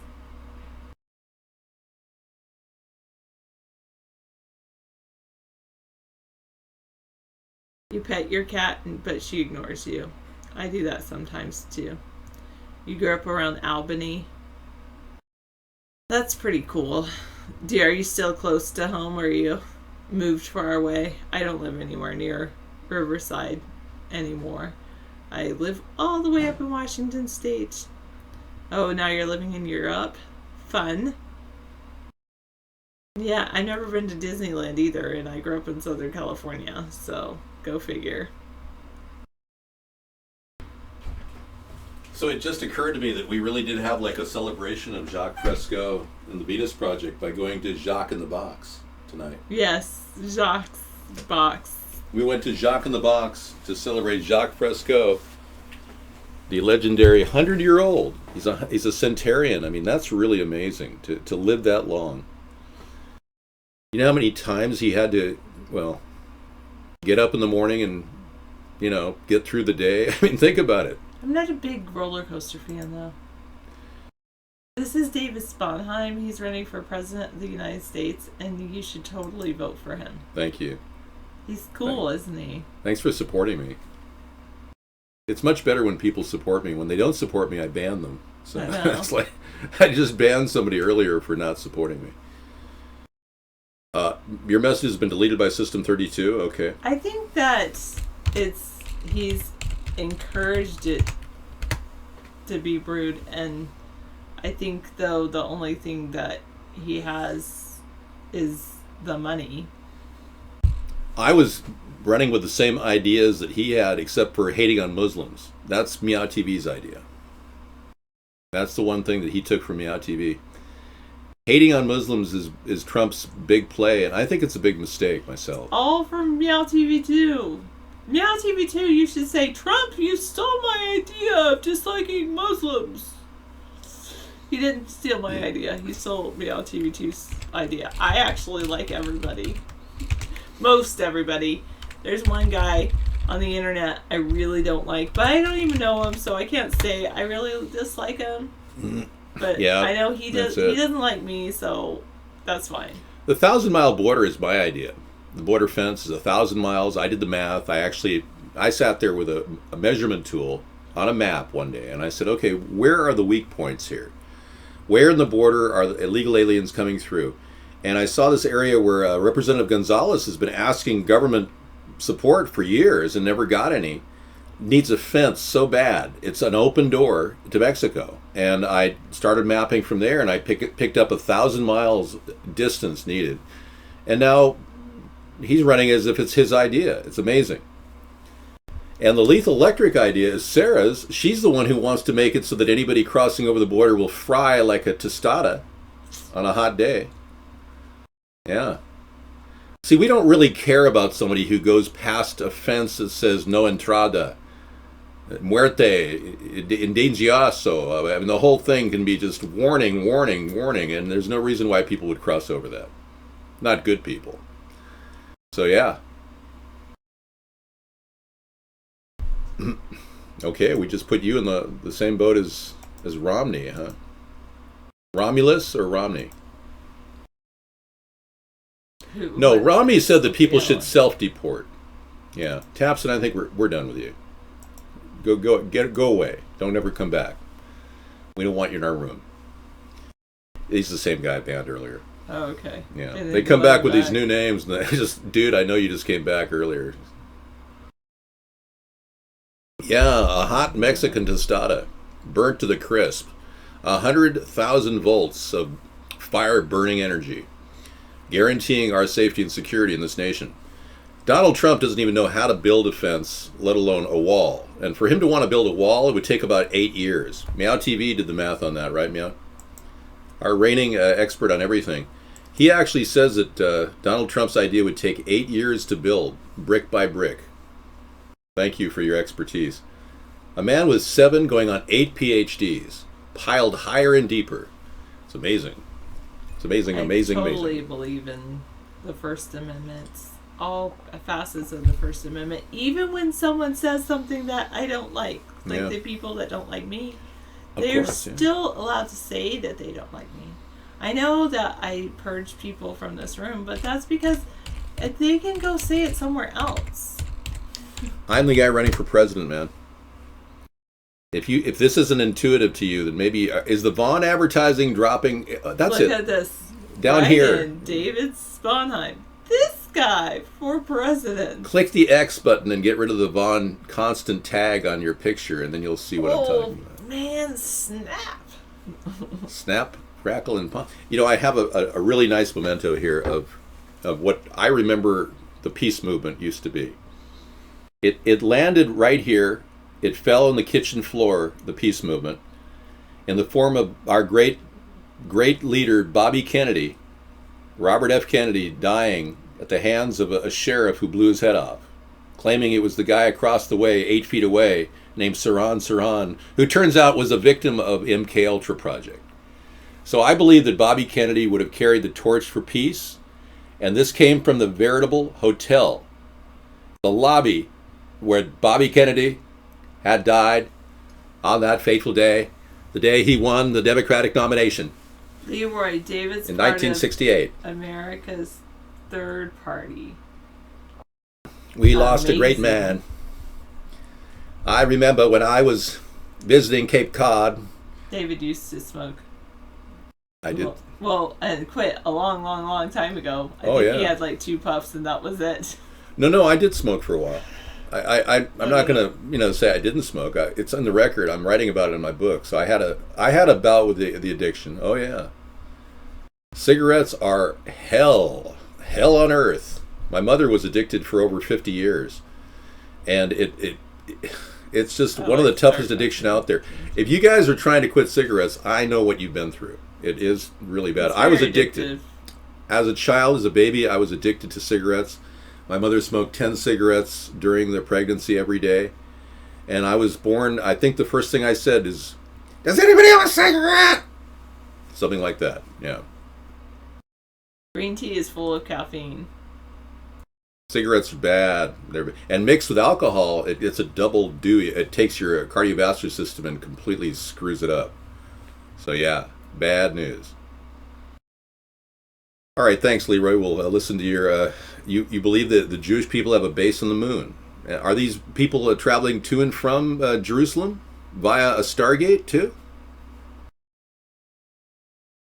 Well, she doesn't do any stimulant whatsoever. No. Except for Netflix. You do Netflix. Netflix and chocolate. Yeah. That's it, chocolate. Here's a Jewish guy lost in the cosmos who doesn't know about this base. Could you help clue him in? A little bit of sugar. Maybe you could tell Leroy. Where is the base located so this Jewish person can get on board? Why wasn't I told? You've seen it. It's incredible. Wow. And how did you get there, Leroy? Oh, you just gave him a sugar-free hard candy every time he wanted a cigarette? That's pretty cool. Did the nurse give you extra medication tonight, or maybe you've been off for a couple days? Leroy's been off his meds for a while, so bear in mind his delusions may be a little bit hallucinatory. Super Dave. For the win. I don't think it's exceeding smoking. Today is a tragic day for humanity, for the people of Iraq, for the people of the United States, and... This is hilarious. Bernie Sanders and Hillary Clinton over the years, then versus now. We got another 25 minutes worth of video played to you tonight. That's hilarious. I'll bring that in. Sorry to interrupt. Go ahead. I think maybe on par with smoking, absolutely. I mean, nicotine's not healthy for you in any form, even No. in e-cigarettes. What happened to all the other videos? Did we have a crash? No, I just closed out of everything to get our RAM down. It did help us. Yeah, thank you. Like, huge. I'll go back to history to pull up that video I was going to play earlier. They're shape-shifting lizards, Leroy? Wow. I've heard theories that the Jewish people who landed in Jerusalem and then eventually took it over, that they are the lost tribe of Israel actually moved instead to the Native America. And they have taken over the Native American continent of North America. So many of the Native Americans look very similar in features to Jewish people of past. So it's interesting to know that it's very possible that that is the lost tribe of Israel that went in 10,000 years ago. 10,000 years ago went to North America. That's just as believable as what you're saying here, Leroy. Yeah, no, I've been to the Stargate, and I can tell you it's a trap, man. Now he'll wonder what I'm talking about. I sometimes wonder what you're talking about. I'm wondering what I'm talking about, too. It's a trap, man. Don't go. It sucks you down, man. It sucks you into the hole, man. You know, there's places on Earth that there are like holes in the ground that you can drop things. Have you ever heard of Mel's Hole? There is life and love. Mel's Hole in Spokane is a guy who found this hole in the ground, and he dropped washing machines and refrigerators into this hole. And he came out talking to people, getting to the bottom of Mel's Hole. Yeah. Here it is, Mel's Hole. You can drop anything in it, and you can literally, it goes right into the hole, and you never hear it again. Now, they've hooked up acoustic devices to this hole, and when it goes down in there, it's gone. Isn't that kind of scary? It's kind of like, woo. Yeah. Woo. Scary music. It's a time portal. Well, you know, go ahead and check this out. All right, Leroy, check out Mel's Hole. It might be the Stargate that you're looking for. And Gawker.com just discovered that Hillary Clinton once had a cat named Isis. Oh, isn't that special? Why would her cat be named Isis? That's so funny. Because there was a TV show back then about Isis, this like superhero woman. Oh, really? I did not know that. Yeah. Okay, so that's Sarah debunked this whole theory that Hillary was working for ISIS as a child. That's good. We're going to get to the bottom of Mel's Hole. Would anyone like to take a little trip? We're standing on the precipice of an endless hole into the core of the earth. If I jumped in, what would happen? That would not be good. Yeah, well, so this is a real hole, Leroy. Your Stargate may not very well be real. It may have been a hallucination when your mom said, Thank you for honey, that. Meow TV 2. Did you take your Dilatin? Honey. And what do you think then, Meow TV 2, of the Black Knight satellites? Yeah, we want to talk about the Black Knight satellite too. That'd be fun. Sarah is cooler. WSOC 13. Well, Sarah's younger than me, everybody. I carry the 60s generation. Sarah's carrying the 90s generation. She's 18 years younger than me. You're from the 70s and I'm a 90s. This is my recent appearance on Saturday Night Live where I... That's funny. This is my era, man. So if this is not cool to you, then I'm sorry. But this is about as cool as it gets. I was born in the late 70s. She's a 90s girl, though. I know that's Tommy Boy. I know. There's some of them are coming down from their medication, I can tell. Wow. Here's Bill and Hillary in their early communist days when they were working on their revolution. I don't know, Jacket Pockets, I guess they would never find a body, right? Somewhere they decided they liked money more than they did a revolution. Yes, so. they spent a... We're going to I would love to see the end of the Clinton dynasty this election. I really would. No, Leroy. I'm so tired of these people that claim that they're going to do something and never do, because I don't believe Clinton really helped our economy that much. He cost us a great deal. Trade with China. They're going to go down the hole. That's the end of that one. Strangely, like the cockpit of the Serenity ship. Yes, I saw that, yeah. Now, where is the Serenity ship from exactly? Is that a Star Trek Enterprise Serenity ship you're talking about? Oh, just click the image. I am thinking. Cannot be displayed because Yes, Leroy. it contains errors. It contains errors. I do believe in the Bible, but thank you so much for asking, Leroy. We are here at the precipice of Mail's Hole out in Spokane, Washington. Oh, Firefly. I would like to go take a walk over there and walk. Hey, guys, could I? I voted for Ross. Hey, guys. Perot in the first election. Could I get a trip over here? Could I get in here? What's down there?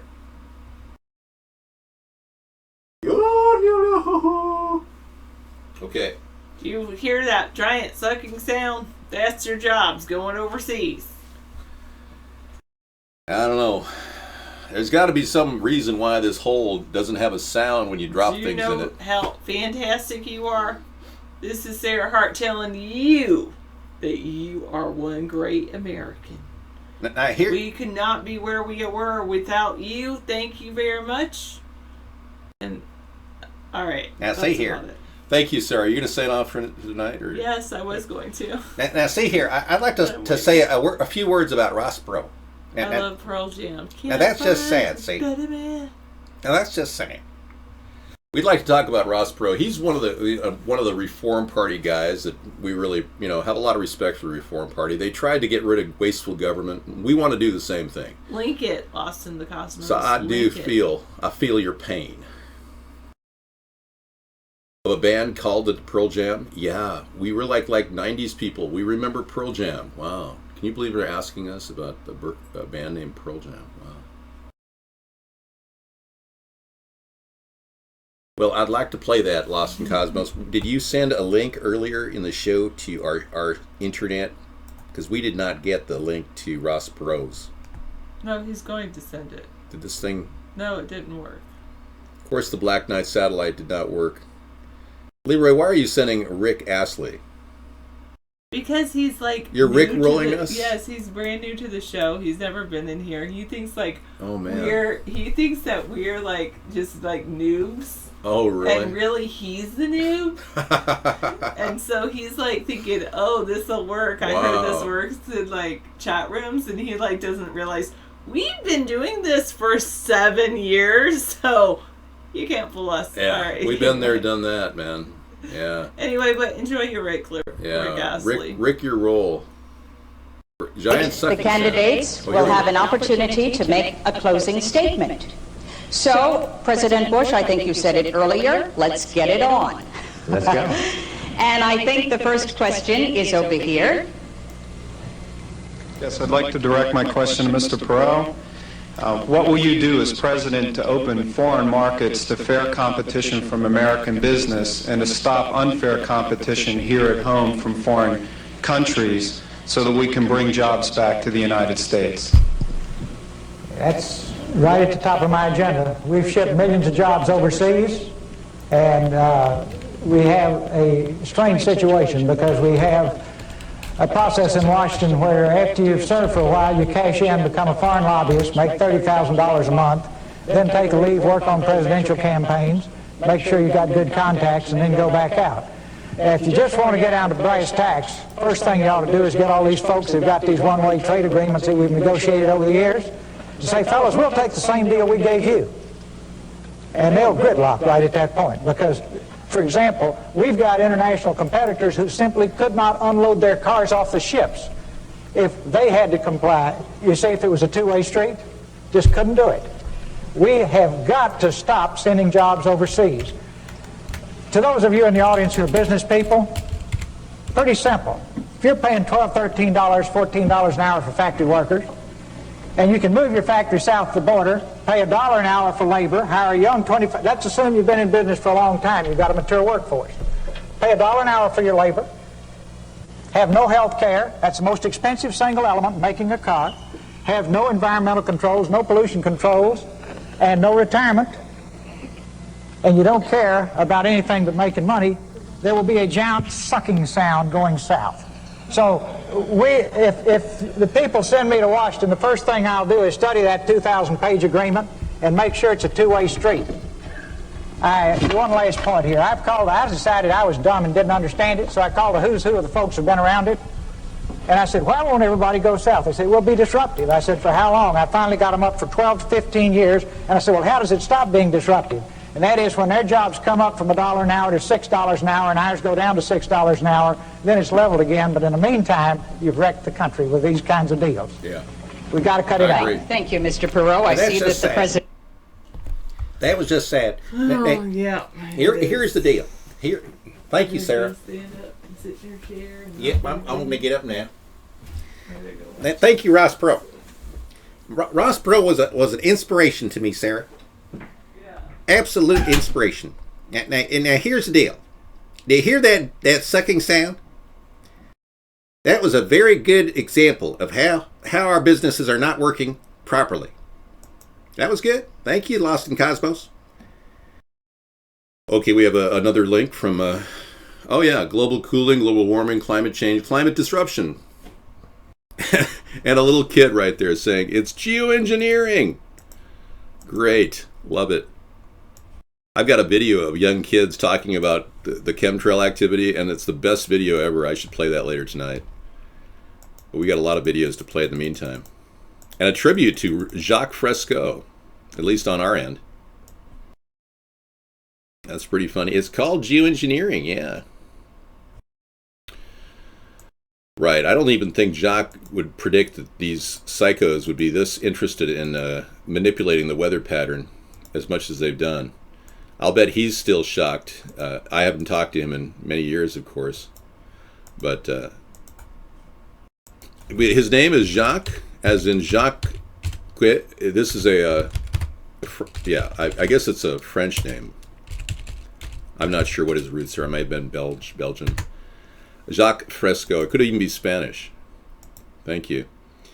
And today I ate at Jacques in the Box in honor of Jacques. I couldn't afford to go all the way to Fort Myers, Florida, and do his event, which incidentally is wrapping up right now. They're probably sweeping the floors and everyone had a good time. We'll find out. Maybe there's some videos posted on YouTube of his video of him on stage. I would love to see him in person, but I can't. Unfortunately, I'm unable to travel via plane. I know.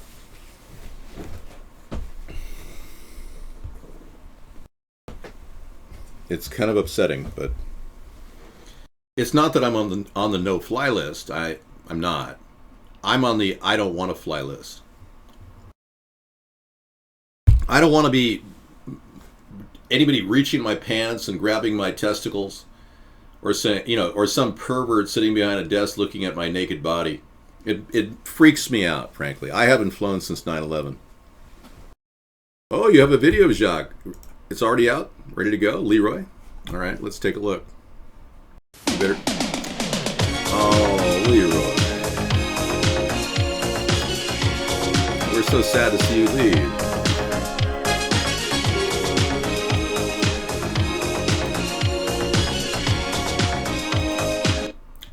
Frankly, I'm a little concerned, Leroy, that this is this is really pathetic that we're even allowing you to be in the room right now. I realize that you're suffering from a little bit of a mental gap in your head. The distance between your two ears incorporate the area of your mind that you're missing. We can't stop and we won't But stop. keep trying, We're gonna Leroy. dance all night, bring it on to the sunlight.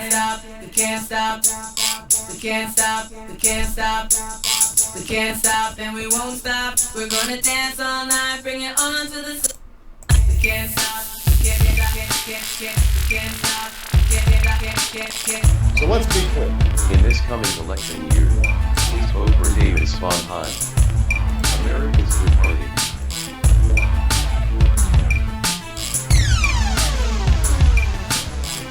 Sponheim for president.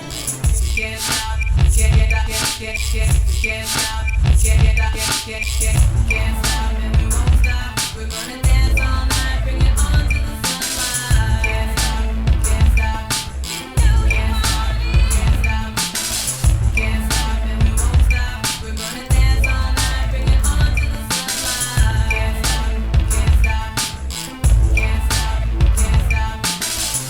we hit 'em low, then we hit 'em high. Underrated, but we made it to the finish line. Rhymes designed to combine and intertwine. Spring to the summer, fall, even winter time. Beats banging harder, then head on collisions. We make incisions with precision and quick decisions. Causing double visions if you ain't up to speed. You need to speed it up, harder, piano read. We can't stop and we won't stop. We're gonna dance all night, bring it on to the sunlight. Can't stop, can't stop, can't stop, can't stop and we won't stop. We're gonna dance all night, bring it on to the sunlight. Can't stop, can't stop, can't stop, can't stop and we won't stop. We're gonna dance all night, bring it on to the sunlight. Can't stop, can't stop, can't stop, can't stop. In this coming election year, please vote for David Sponheim, America's Third Party.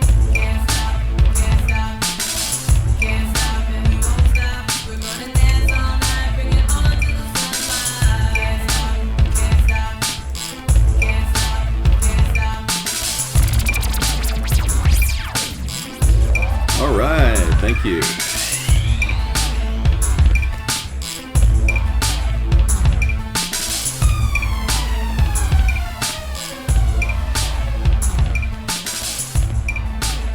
All right, that was awesome. Thank you, man. Thanks, guys. Cool. All right, that was fun. I got a little bit more motivation. I'm still going to Netflix and chill tonight, as I'm sure many of you are going to do. Not worry about all the BS going on in the political realm. Because, as a person who's interested in politics, I've been waiting for real politics for years. I've been waiting for people to talk about the issues. And I was waiting so long, and I'm getting no representation and no contact from the mainstream media. They will never, ever play the videos they've taken of me, because they know that I'm a viral character who could actually, spread the word about a third party rather quickly. But we have a book called Hybrid Capitalism that we wrote. Hey, Jacques here, really? Jacques Fresco, everybody. Welcome to the show, Jacques. We've got Jacques Fresco in the room, courtesy of somebody who actually could cut and paste his name from our chat room. I don't know if I took out the Connie Trumpheim or not. I'm still unsure at this point. But our book, Hybrid Capitalism, is only 99 cents for download. So if you want to do that, you can. It is available at the ATP Bookstore at our website. If you go to the store on our website, AmericasThirdParty.com, you will actually see it. Let's see, images, thank you. Yeah, the book deals with the way in which the government can get a return on investment and not have to tax you guys a lot of money. It's a simple departure from what we've got today, where the government wants to tax and spend. This makes the government run within its budget on a pay-as-you-go plan. So 99-cent download is a pretty good deal now. All right. It also addresses the problems of cutting waste in the government, like Ross Perot talked about, which is very important, and we carry that forward when we talk about a third party. Ross Perot was a very strong advocate of cutting waste, and we want to do that as well. Caitlyn Jenner, really? Yeah, I don't know if really is that important to talk about Caitlyn Jenner here. Okay, we've got another Rickroll. There you go. Jacques Fresco, banned on his first move. That's too bad. Pay close attention to these numbers when buying fruit. Okay, these numbers. Check these out. Have you noticed that a lot of the fruit that you get now kind of smells like benzene?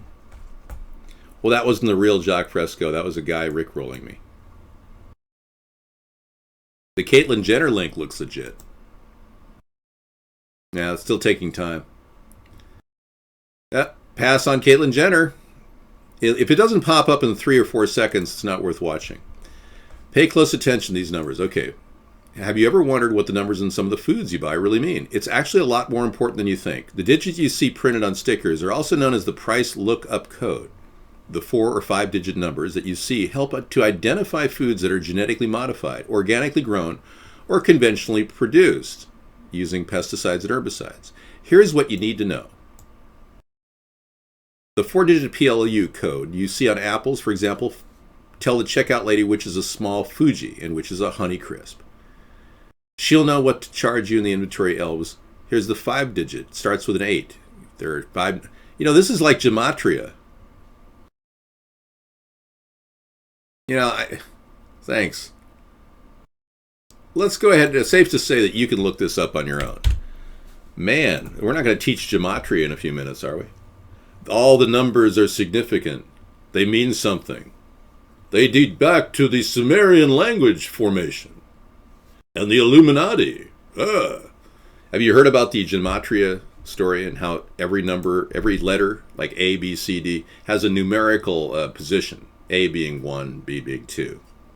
And somebody actually put all these numbers together and mashed them together and came up with these weird coincidences.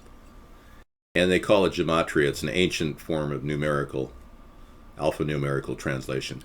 Thank you. Okay, we need more cowbell. Not sure what happened to the cowbell. Let me see if I can get it up and running again. Cowbell, here we go.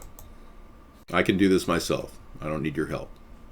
I'm a big boy now. Thank you. Gematria. Yeah. A bee giving a speech. Really? I didn't know I gave speeches. Wow, this is news. You're traveling through another dimension. That's me getting a copyright violation. That's what me is. They'll monetize me, man. I can't play stuff like that. They'll probably seize the entire video and shut it down if I play the X-Files. Yes, you all believe all you wandering through these streets. Thank you. Samizdat, you've been out to lunch for a long time. How long have you been out to sea, Samizdat? I think it's time to meet a woman at a coffee shop or something. Jeez, poor guy. It sounds like he hasn't had sex in decades. Man, I feel for you. You'll meet a nice lady. I foresee a nice Jewish woman, Samizdat, at a lovely coffee shop in your area. I see her there right now. I see you both talking. Some people say that I'm like a matchmaker. Yeah, I would believe that, Leroy. I mean, just looking at you. Listen to the truth. Grizzly Ray. You have unlimited fair use. Thank you. Oh, this guy is good. Yeah. That's a good... Yeah, this is a good guy. All right, I got to go pull back the videos that I haven't played earlier out of the memory because Sarah got rid of them. You hear that giant sucking sound? This is a good one. 25 minutes of Bernie and Hillary over the years, then versus now. Oy vey, am I ever such an insane matchmaker? Let me tell you something. I introduced a guy I knew in college to his bride at a bar one day. Yeah, that was my big claim to fame. They never really thanked me professionally. I never got a fee for it or anything. But I'll never forget. I was talking to this lovely Czechoslovakian woman at the time before the Czech Republic broke up. And this is way back in the 80s. And she was looking right at me, and I connected with her, but I wasn't interested. It was like there's something, I didn't want the foreign connection thing. Because a lot of women come to America wanting to marry American guys. But I did know, I saw him in the distance. I said, but let me introduce you to a really nice guy. I think you're going to like him. And I did say, by the way, he's rich. And then all of a sudden, they were incredibly, it was like love at first sight. Yeah. And they thanked me indirectly, but not directly. I never got a phone call or anything.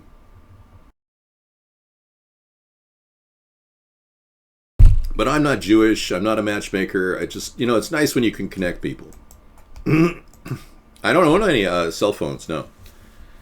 I keep radio frequencies to a minimum around me at all times. My lighting setup that I have here is LED. I've got LED screens here. That's actually an LCD screen. But I'm minimizing my output. I've got about a 35 watt output in front of me. That's how much energy I'm burning right now to get the image that I have. There's a Wi-Fi signal going, but we're hardwired through the computer. I'm not receiving any Wi-Fi signals right now, except we do have a Wi-Fi hub in the area. So I'm sure that's affecting my brain somehow. You know, I'm going to think about gaming as soon as it comes upon me. I'm going to try to get into the Steam network again, and I'm trying to work my way back into the idea of gaming. I'm hardwired, Heim. I'm hardwired for this operation. The show didn't start tonight. The show was canceled because of you, Guest 827. It's your fault. The whole thing is all on you. Yep, everything was canceled because of you. And you too, 835. So I've been spending 3.5 hours talking to an empty camera, thinking that it's looking back. It's my preparation for doomsday. The apocalypse cam mode, I call it. You're traveling through another dimension, a dimension of both time and space, of both things and ideas. You're about to cross over into the wondrous world of artificial intelligence, where your brain is being manipulated by a cybernetic organism known as David Sponheim. As you can see, this is merely an illusion, the process of converting your mind to accept the reality that there are other beings, and they are cybernetic in nature. You've just entered the poop tunnel. David, when you become president, will you stop the bleep from taking over the world? Yes, Leroy. I'm overly concerned about a Zionist takeover of the world. I am. But I want to make sure. Well, let's be perfectly clear. I support the existence of Israel. And there's no way we're going to in any way take away their rights to nationhood. Okay? But we are concerned about an overwhelming banking takeover for sure. We'd be ill-prepared for the reality if we didn't accept the truth. So yeah, the fact that they dominate banking is a big, big problem. The fact that the Rothschild family, we would never ban Jewish people, no. The fact is that the Rothschild family are the real perpetrators here. They're the ones behind the scrim of the Wizard of Oz, that we are all living under the illusion of, it's not inappropriate, no. There's no joke here. Everything I say is manufactured carefully to not violate anti-Semitism laws. I'm primarily concerned about the rights of all people, Jewish included. Unlike Trump, who doesn't care about the rights of Muslims, I care about the rights of all people. All right? Let's get that straight. And then we can move on. It's like I'm like a camp counselor here with a bunch of kids going, come on, let's straighten up, act right. We support free speech here. Yes, we do. Okay, I've got to do a little work in history because Sarah got rid of my history here. So, hold on. I've got to go through here. We've got some amazing images tonight. So this is where we're going to start. I'll tell you where I'm at in the lineup as I go through the list.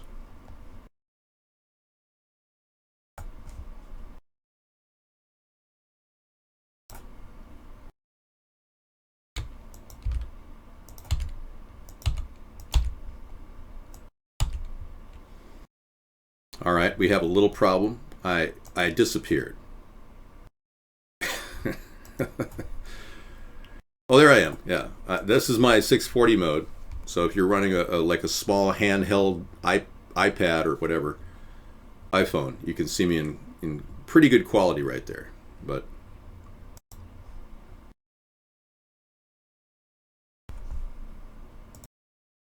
you know, what's the world without music too? You know.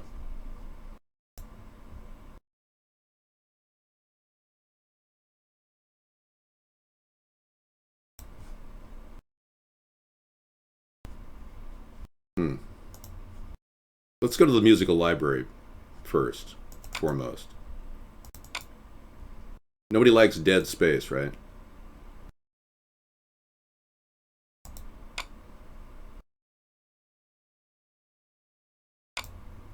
Right. Yeah. It's been a long, long night, I'll tell you. No! That keeps happening.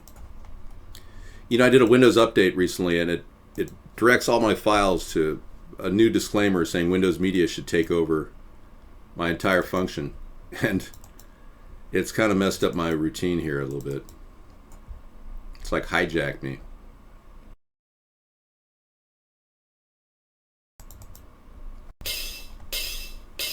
Come on! Come on! Come on! Come on!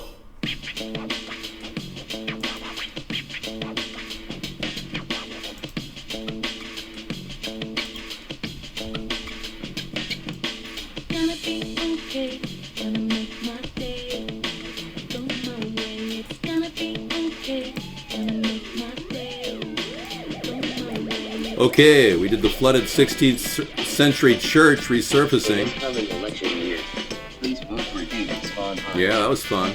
America's Third Party. Gonna be okay, gonna make my day. Go my way, it's come on, baby. Come on! Cheese, baby, cheese. This is the original Cheese song. In this coming election year, please vote for David Spawn High. America's Third Party. gonna be okay, gonna make my day. Go my way, it's gonna be Okay, moving on. That's not worthy of watching. Let's see. North Korea photographs rare insight into Kim Jong-un. You did that. True activist. Where's Richard Simmons? Oh, I did not see that. Where is Richard? A twisted mystery has friends concerned. The haunted twilight of Richard Simmons. Whoa. This is something I did not know. For president. Thank you. Okay, here we go. Let's take a look at this too. This I just completely blew this off. This must have come in during the Sarah hour. All right. Kim Jong-un. Very funny. Ha ha ha ha ha. Play some rock and roll. Okay, let's take a look. 2 years ago, flamboyant fitness guru abruptly disappeared from public life. Now his closest friends, banished from his inner circle, have grown increasingly concerned. They worry that the pop culture icon is being held against his will inside his Hollywood Hills home, mansion, with one suggesting more sinister notions are at play. Richard Simmons opened his front door, frail and trembling. Mauro Olivieri, a visual artist who's also Simmons' masseur and former assistant, greeted him on the front porch, concerned about his friend after receiving an ominous phone call from Simmons. Olivieri had driven his truck to the Hollywood Hills, past the two metal gates that Simmons had left ajar for him, and into the driveway. He reached the porch through the white columns that recalled an antebellum southern mansion and past Simmons' bronze statue of regal Dalmatian. Wearing a t-shirt and sweatpants, a gaunt Simmons led Olivieri through the foyer and into the living room. Mauro, we can no longer see each other, Simmons told him in a quiet, defeated voice. Whoa. No, it's not Pauly Shore, it's Richard Simmons. Richard Simmons is, okay, everybody, let's get, that kind of guy, yeah. So you think he got involved in a ring of homosexuals? Manipulating him? Is he even concerned? I mean, so let's read more, shall we? It was April 2014. Oliveira, a 49-year-old from Brazil, with the burly arms and trim physique of a gym rat and closely cropped black hair, had met Simmons 13 months earlier, and the two became fast friends. But he was catching a weird vibe lately and hadn't seen him in a while before the 65-year-old Simmons summoned him to the mansion, saying only that they needed to talk. What's going on, Richard? Why are you saying that? I don't know, Simmons replied. I just want to be by myself. I want to be in the house and we're going to see each other again. Simmons' home is a mixture of classical architecture and designs that recalls his New Orleans youth. He collected offbeat pieces, including a menagerie of dolls, highlighted by a rare Barbra Streisand model and the colorful work of a Mexican painter and sculptor, Sergio Bustamante. As they spoke, he and Oliveira stood near an ornate grand piano. "Let's talk it over," Oliveira said. "I want to sit here and make sure you'll be okay. Let's go upstairs. I'll give you a massage and relax you." Simmons called up to the Teresa Reveles, his live-in housekeeper on nearly 3 decades. "Mauro is going upstairs with me," he said. No, Reveles shouted from the second floor. According to Oliveira, "Get out, get out!" Oliveira looked at his friend, who told him in a soft voice, "You've got to go." Oliveira leaned in towards Simmons. "Is she controlling your life now?" Well, read on. Let me give you this link so you won't blow it. Tonight, you've got your reading material all night long. There you go. Thank you. Well, we like to bring things to life, and this story about Richard Simmons is very concerning. Absolutely. I don't know what to say. You know, if he's trapped up in his house, you have a live picture of Richard Simmons. Bernie Sanders says he is a... Oh, we've got another video on Bernie Sanders. Good. Excellent. You earned a cowbell. Congratulations. My dogs don't cry. We don't support Bernie here, but we want to hear what people think about him. Well, just because I'm able to do voice impersonations doesn't mean I'm gay, because I'm not. All right. Well, it's good to bring funniness into the show. That's going to be more of the show, obviously, because that's really what you guys are here for. You want to have a good time. You don't want the austere, tense Dave. You say no.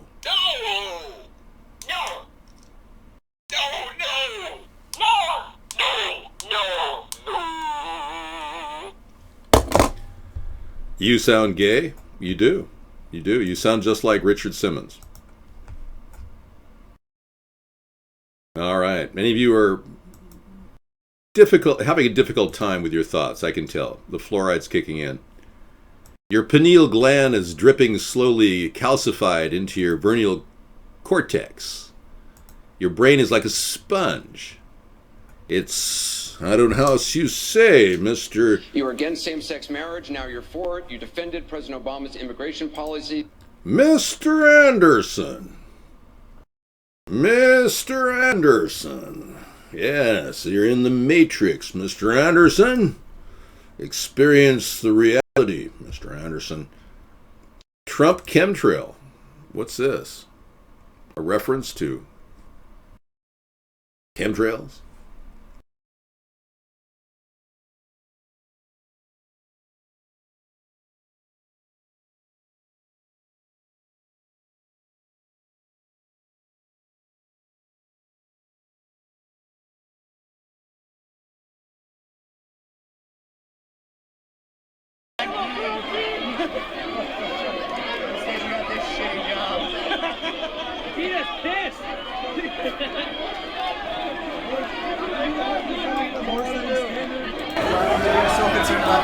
Save the horse! Ride a cowboy! Whoa. Okay, what we just saw there was aggressive macing of protesters. Wow. Boy, this guy is using the same strong thug-like tactics of Adolf Hitler in the World War II era. Yeah. Tandaleo says, did you hear the story of what one of the White House Secret Service saw the Clintons engaged in one night in the White House? Look it up. Bisexual stuff. Sorry to say. Oh, really? So you're saying that maybe there was a menage a trois in the White House? Many of you are concerned about that, I realize. Well, what did you expect from Bill Clinton? I mean, seriously. Now, it's hard to imagine him not being involved in something a little kinky. I mean, come on. I mean, the guy's been hanging out at Orgy Island for the past 7 years, and nobody seems to care in the mainstream media. A teenage prostitute that worked with Jeffrey Epstein said they saw Bill Clinton at Orgy Island. Yeah, I'm just reciting from the news. Would you like a link? I have valid links to back up everything I say. Well, let's be clear.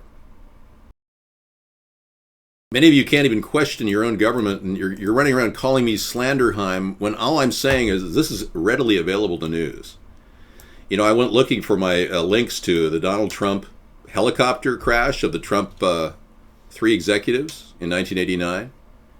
And on my link library, we could not actually find it. It was buried deep below the link library. So I have it back for you, the new and abbreviated 20 reasons not to vote for Donald Trump. And I've updated all the links so that they do work. This is something I've been working on for some time. I want you to know I don't waste my time. It's important that I do something important every single day. So I have it here, Trump, the Trump Library at our delicious location. These are all factual links about him reading from Hitler's speeches, etc., etc. And I want you all to be able to, reference this. And when you're out on the internet, spread the word, spread the gospel. Because the last thing we need is another Hitler. But these stories, this is just a factoid about how during 1989, his key guys died. And they were the guys that would have testified in the bankruptcy hearing that he eventually cleared with the government. But here is the link library for all of your edification. Spread the word. 20 reasons not to vote for Trump. And I'm still working on the 20 reasons not to vote for Hillary. They're coming. All right. Thanks so much for coming in, everybody. Enjoy the extended show. That was always fun. Many of you are coming in because you want to really solve the American problem politically, and you're tired of the two parties and how they just don't address the key issues facing you and your family. I do not want forced vaccinations. I absolutely do not. I do not want anyone to be forced into anything. I don't want individual mandates of any kind. No mandated insurance plans, nothing. I don't want to get the government in your face. I want to make sure everybody knows that this is not the Trump or the Hillary campaign. This is a guy who truly understands the severity of our two-party corruption in our nation. I mean, when they can't even get Hillary to admit to the top secret emails that she used on a private server, and then getting rid of 5 months of emails. I mean, this is an atrocious situation that shows... including FBI officials looking into whether national security was compromised because of this server.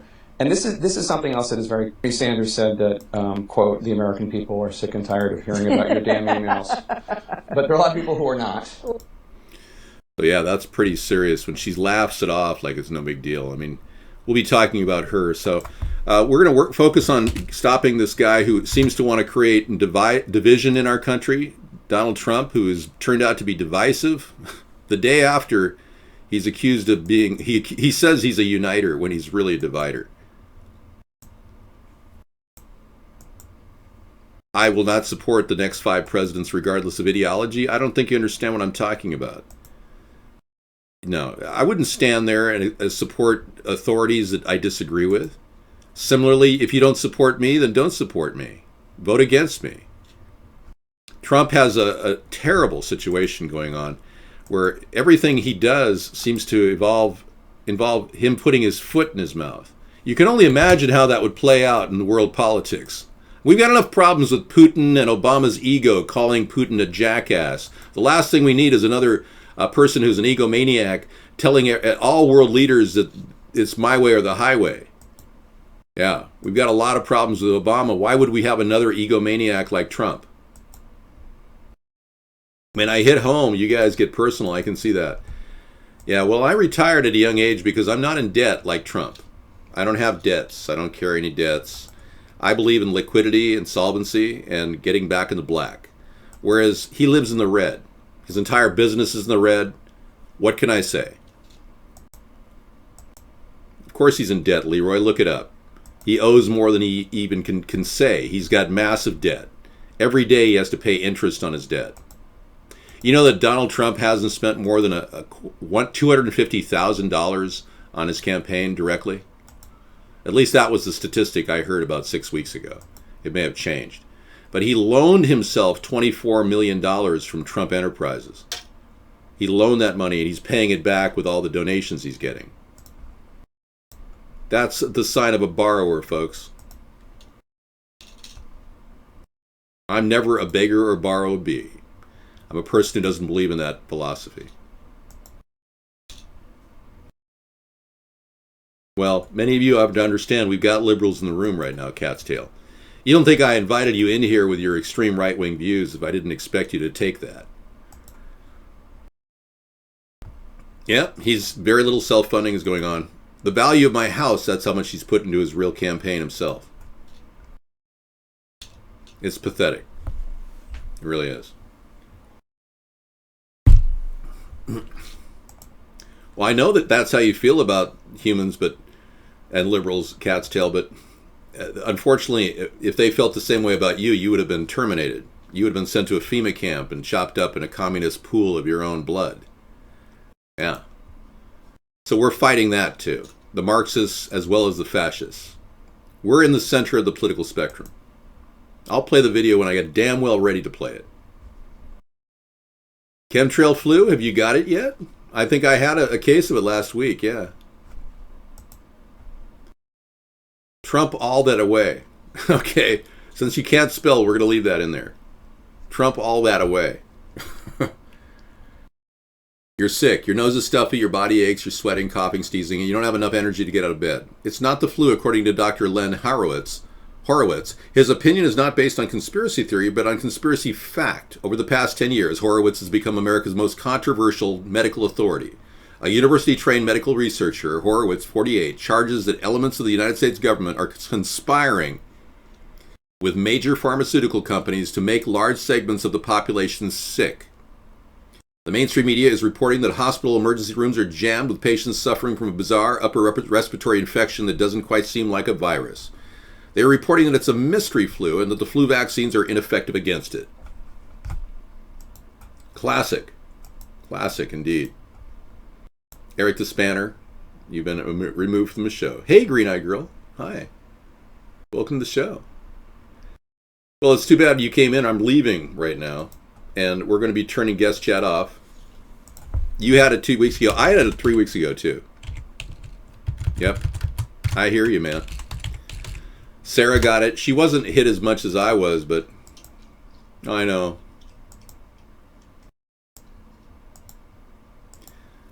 Well, I don't borrow any money, Dogbone. If you want to donate up to $5,000, you can. But I will not borrow money to run for president of the United States. You got to understand, this guy's desperate. He's reinventing himself because he's been fired from Celebrity Apprentice. And isn't it a shocker to you that he doesn't own the rights to Celebrity Apprentice? Mark Burnett does. What kind of a money manager and negotiator is he? When he couldn't even negotiate the rights to his own show. It reminds me of Johnny Carson when he told NBC that he thought he should stay on. I'm not Johnny Carson. I'm not Johnny Carson. And Ed could have stayed too. But no, he got kicked out. Just like Trump. Yeah, fired from his own show. I mean, come on. The guy's obviously a little desperate. He's trying to reinvent himself. Yeah, he needs a job. He can't even retire. All right, back to the show. But first, a little word from our sponsor. You have a cold too, Connie Trumpheim? Cowbell ringing is currently, a big thing now. Apparently people wanted more cowbell, so we're delivering. Okay, here's Hillary lying for 13 minutes straight, and we'll be going into a lot of other stories tonight for a full 2 hours of broadcasting, or 4 more hours of broadcasting, all the way to 2 in the morning. I cannot believe it. I cannot believe it. I cannot believe it. I cannot believe it. I cannot believe it. FBI officials looking into whether national security was compromised because of this server. And this is something else that is very. Sanders said that, quote, the American people are sick and tired of hearing about your damn emails. But there are a lot of people who are not. Like me, you know, I would like to hear more about her damn emails. I really would. You got some music for us, Grizzly Ray? Well, I can't play anything, otherwise it's a copyright violation. Oh, this is great. This is 14. We play Tiller Wills all the time, man. Yeah. Thanks, Grizzly. We'll be playing that later tonight. That's one of our closing songs. What you got? The Campaign Trail. Oh, yeah, this is great. Very funny. Foreign money, $6 billion missing from the State Department, personal emails, sniper fire lie, war on Bill's sex victims, Benghazi. The Hillary machine, the political machine, keeps trucking along. Isn't it amazing how brain dead the American people have become to allow this woman to continually lie, cheat, and steal? Unbelievable. And they get away with it, man. $250,000 speaking engagements. Can you imagine? I would do that same speaking engagement for $75,000. Easily. I'd stoop, of course, to that, but yeah. Okay, here we go. Hillary and Bill lying for 13 minutes. Now you say they're too harsh. You supported his trade deal dozens of times. You even called it the gold standard. Now suddenly last week you're against it. Will you say anything to get elected?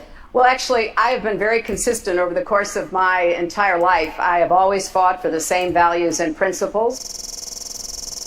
Do you think New York State should recognize gay marriage? No. No. Okay. I believe that marriage... All right, so we've got a whole series of lies coming from Hillary. And again, the rally to direct people away from Trump is continuing tonight. 20 Reasons Not to Vote for Trump, our library, available to you now for your edification.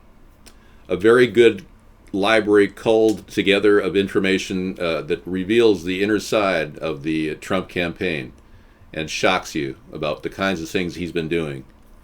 Yeah, it should be good. Here we go. And thanks for coming in, everybody. It's been a great anti-war rally. I've got to relax, though. I've got a day off Sunday, day of rest. But thanks for coming in and hanging out with me.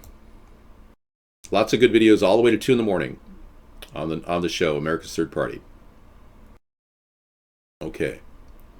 I'm having a hard time breaking myself away from the show.